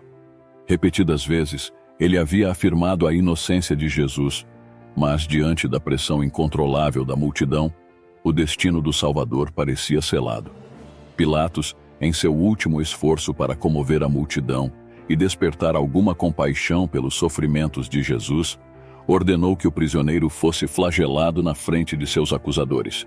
Com crueldade, os soldados romanos trançaram uma coroa de espinhos e a colocaram sobre sua cabeça, vestindo-o com um manto de púrpura, zombando de sua realeza. Aproximavam-se dele com escárnio, dizendo: salve, rei dos judeus! Zrenia, enquanto o esbofeteavam repetidamente. Não satisfeitos, cuspiram em seu rosto e, com brutalidade, arrancaram a vara que haviam colocado em suas mãos, batendo na coroa de espinhos até que os espinhos penetrassem profundamente em suas têmporas, fazendo o sangue escorrer pelo seu rosto e barba. Satanás liderava essa cena de tormento, buscando incitar Jesus a retaliar, a demonstrar seu poder em autodefesa, ou a realizar um milagre para livrar-se daquele sofrimento. Se Jesus caísse em qualquer uma dessas tentações, o plano da salvação estaria arruinado. Bastaria um único ato de impaciência ou uma falha em suportar aquela provação, e o Cordeiro de Deus seria uma oferta imperfeita, incapaz de redimir a humanidade.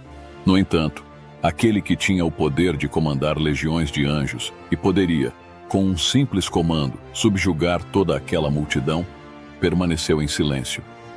Ele, que poderia ter lançado todos os seus algozes ao chão com apenas uma manifestação de sua glória divina, suportou todos os insultos com uma serenidade imperturbável. À medida que os soldados e os sacerdotes se entregavam à crueldade e desumanidade, cada ato vil apenas os reduzia à semelhança de Satanás. Por outro lado, a mansidão e paciência de Jesus o elevavam acima da condição humana, confirmando que ele era verdadeiramente o Filho de Deus. Pilatos, observando a paciência incomum de Jesus, foi profundamente comovido. Ele ordenou que Jesus fosse trazido novamente diante da multidão, ao lado de Barrabás, o criminoso. Apontando para Jesus, disse com solenidade: eis o homem. Ali estava o Filho de Deus, com a cabeça coroada de espinhos, um manto escarlate em seus ombros e seu corpo nu até a cintura, mostrando as marcas profundas e sangrentas das chicotadas. Seu rosto, manchado de sangue e dor, revelava uma serenidade e uma bondade extraordinárias. Mesmo em meio ao sofrimento, a dignidade e a piedade que emanavam de Jesus eram inigualáveis. Em contraste, ao lado de Jesus estava Barrabás, com seu semblante endurecido e marcado pelos crimes que havia cometido. Entre a multidão, alguns começaram a sentir simpatia por Jesus, enquanto outros, inclusive os sacerdotes e príncipes, ainda que convencidos de sua inocência, não se renderam.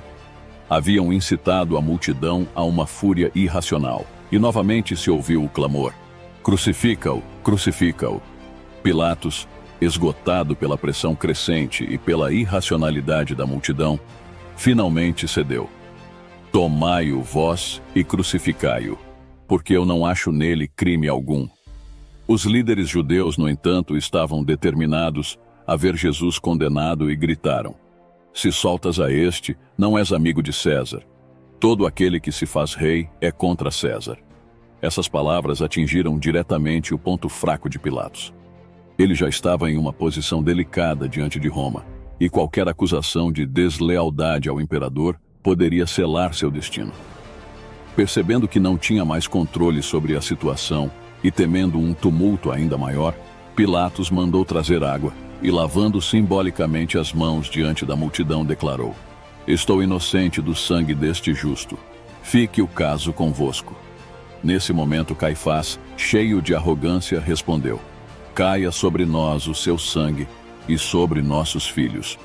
Os sacerdotes e o povo repetiram essas palavras terríveis, condenando-se a si mesmos e suas futuras gerações. Essa declaração profética se cumpriria de maneira literal na destruição de Jerusalém, cerca de 40 anos depois.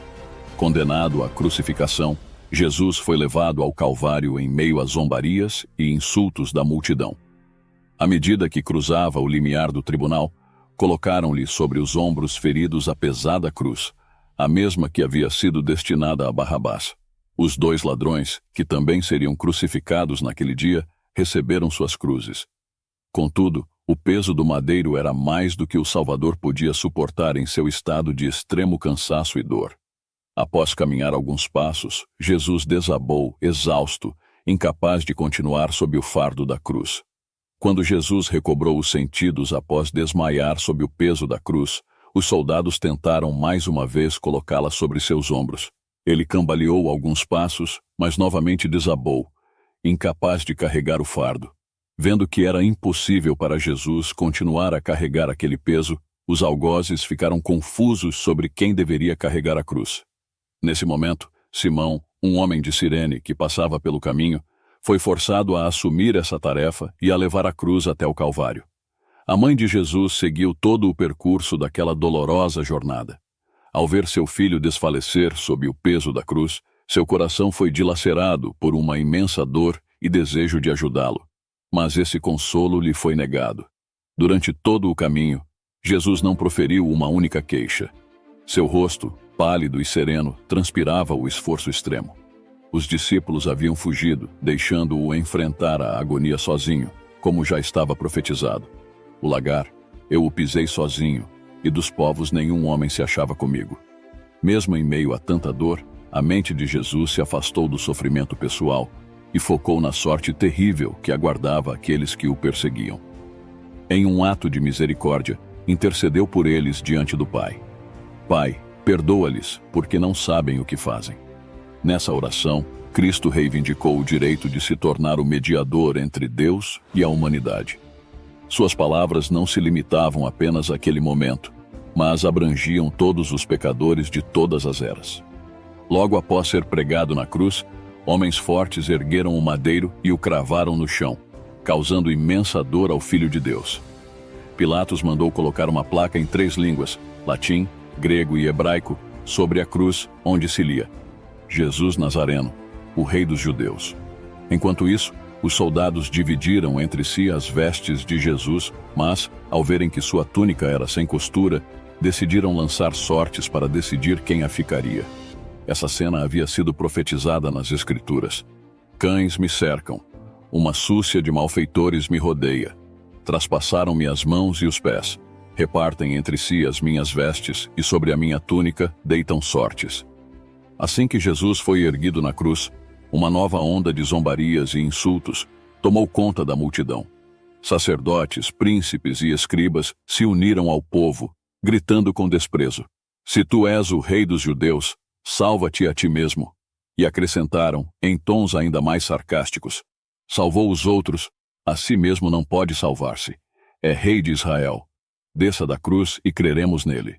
Confiou em Deus, pois venha livrá-lo agora, se de fato lhe quer bem, porque disse: Sou filho de Deus.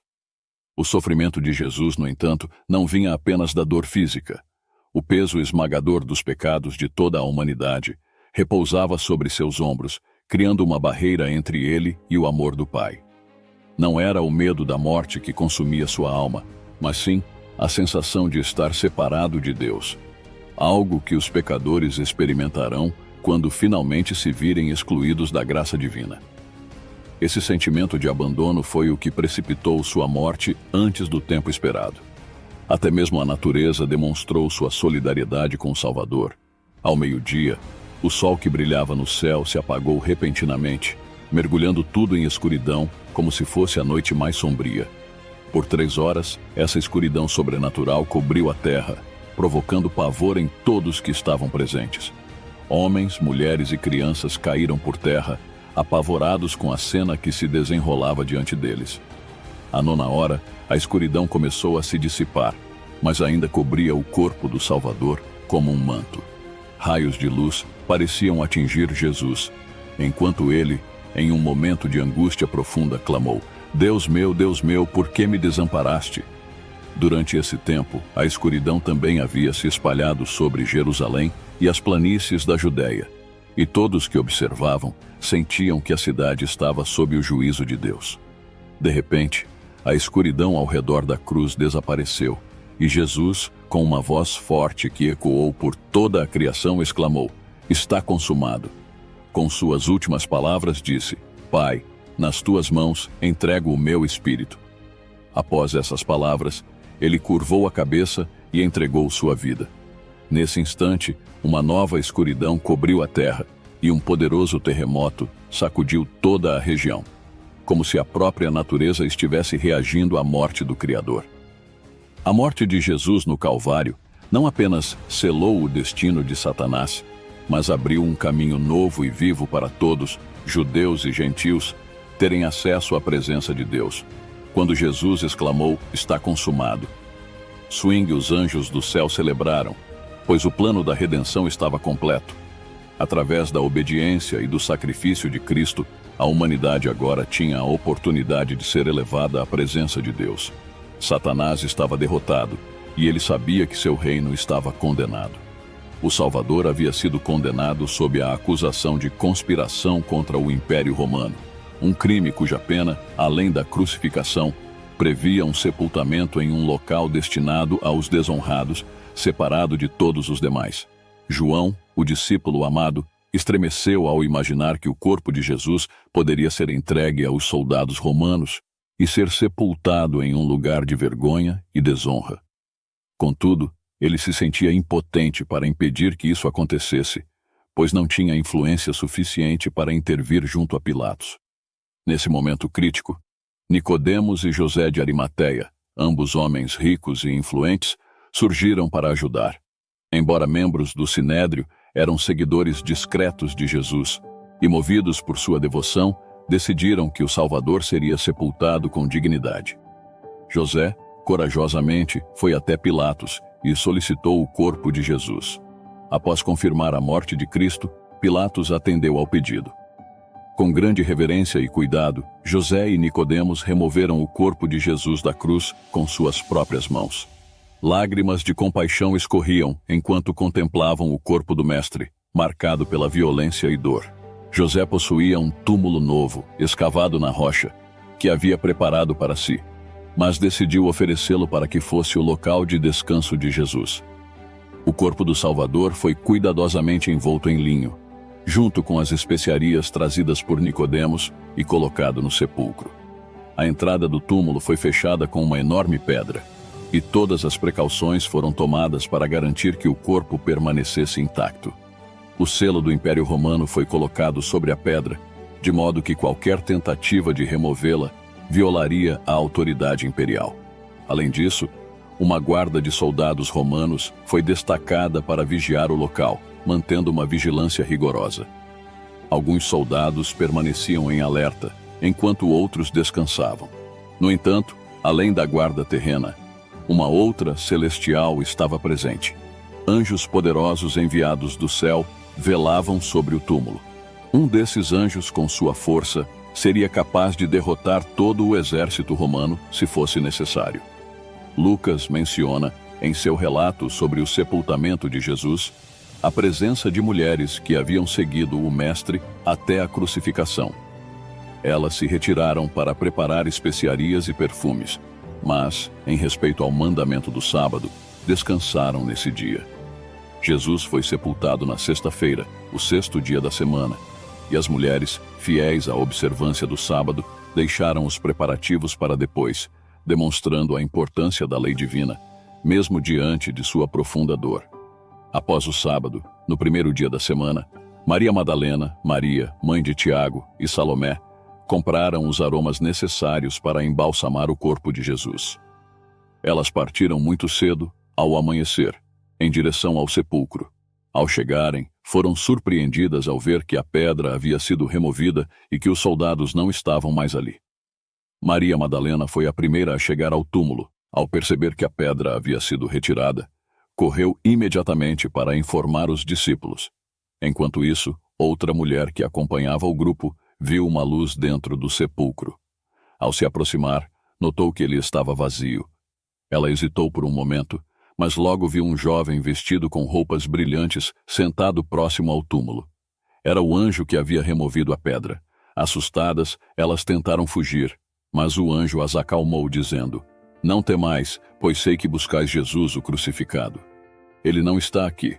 Ressuscitou, como disse. Vinde ver onde ele estava deitado. Ide depressa e contai aos discípulos que ele ressuscitou dos mortos e vai adiante de vós para a Galileia. Ali o vereis. Ao se voltarem novamente para o túmulo, elas viram outro anjo que lhes disse: Por que buscais entre os mortos aquele que vive? Ele não está aqui, mas ressuscitou. Lembrai-vos do que ele vos disse ainda na Galileia, que era necessário que o Filho do Homem fosse entregue nas mãos dos pecadores, fosse crucificado e ressuscitasse ao terceiro dia. Maria Madalena, que havia se ausentado brevemente, retornou ao local acompanhada por Pedro e João. Depois que eles voltaram para Jerusalém, Maria permaneceu no jardim, incapaz de deixar o túmulo sem saber o que havia acontecido ao corpo do seu Senhor. Enquanto chorava, ouviu uma voz perguntar: Mulher, por que choras? A quem procuras? Com os olhos cheios de lágrimas, ela não reconheceu quem falava com ela, e pensando ser o jardineiro, suplicou: Senhor, se tu o tiraste, dize-me onde o puseste, e eu o levarei. Foi nesse momento que Jesus, com ternura, chamou pelo nome de Maria. Ao ouvir sua voz, ela imediatamente o reconheceu, e em sua alegria exclamou: Rabi. Com as mãos estendidas, ela se aproximou dele, mas Jesus lhe disse: Não me detenhas, porque ainda não subi para meu Pai, mas vai ter com os meus irmãos e dize-lhes: Subo para meu Pai e vosso Pai, para meu Deus e vosso Deus. Com a ressurreição, todo o poder no céu e na terra foi dado ao Príncipe da Vida. Jesus retornou aos seus discípulos, não apenas como mestre, mas como o ressurreto, portador do poder e da glória que transformaria suas vidas e a história da humanidade. Após sua ressurreição, Jesus apareceu a várias pessoas, além dos seus discípulos, com o propósito de fortalecer a fé e consolidar as promessas que haviam sido feitas. Essas aparições trouxeram certeza de que tudo o que fora profetizado sobre ele se cumpriu de maneira perfeita. A ressurreição não apenas confirmou a vitória sobre a morte, mas também garantiu que, por meio dele, toda a humanidade tem a esperança de se aproximar de Deus. Em Cristo, encontramos o modelo supremo de fé, obediência e submissão à vontade do Pai. Seus atos exemplares são um caminho a ser seguido por aqueles que desejam viver uma vida plena de significado espiritual e moral. Através de Jesus, recebemos não apenas redenção, mas também a oportunidade de sermos justificados perante Deus. Sua santidade nos é atribuída, e por meio dessa santificação, somos capacitados a viver em conformidade com a vontade divina. A glorificação, que é a culminação do plano de salvação, aguarda aqueles que creem e seguem a Cristo, oferecendo-lhes a promessa da vida eterna na presença de Deus. O ser humano, sem a intervenção de Jesus, está espiritualmente perdido e separado de Deus, condenado à escuridão e ao fracasso. No entanto, em Cristo, há vida, restauração e esperança. Portanto, é imperativo que cada pessoa creia e obedeça aos mandamentos de Jesus, pois é através dessa fé e submissão que nos tornamos filhos de Deus, reconhecidos como aqueles que foram chamados para um propósito maior. O chamado divino que nos convoca à comunhão com o Criador se manifesta na vida daqueles que seguem o exemplo de Cristo e vivem de acordo com seu ensinamento, caminhando rumo à plenitude espiritual que só Ele pode oferecer. Espero que você tenha aprendido sobre a vida de Jesus. Tentei abordar aqui os principais fatos da história. Deixe seu comentário sobre o que você achou. Deus abençoe sua vida. Se você ainda não aceitou Jesus como seu Salvador, ainda dá tempo. Arrependa-se. Ele pode mudar seu futuro, sua história. Ele pode tirar de você toda a tristeza, toda a solidão e te proporcionar o que você precisa. Entra no teu quarto, fecha a porta e fala com Deus. Ele vai te ouvir. Deus abençoe. Se você gostou do vídeo, não esqueça de curtir e se inscrever no canal.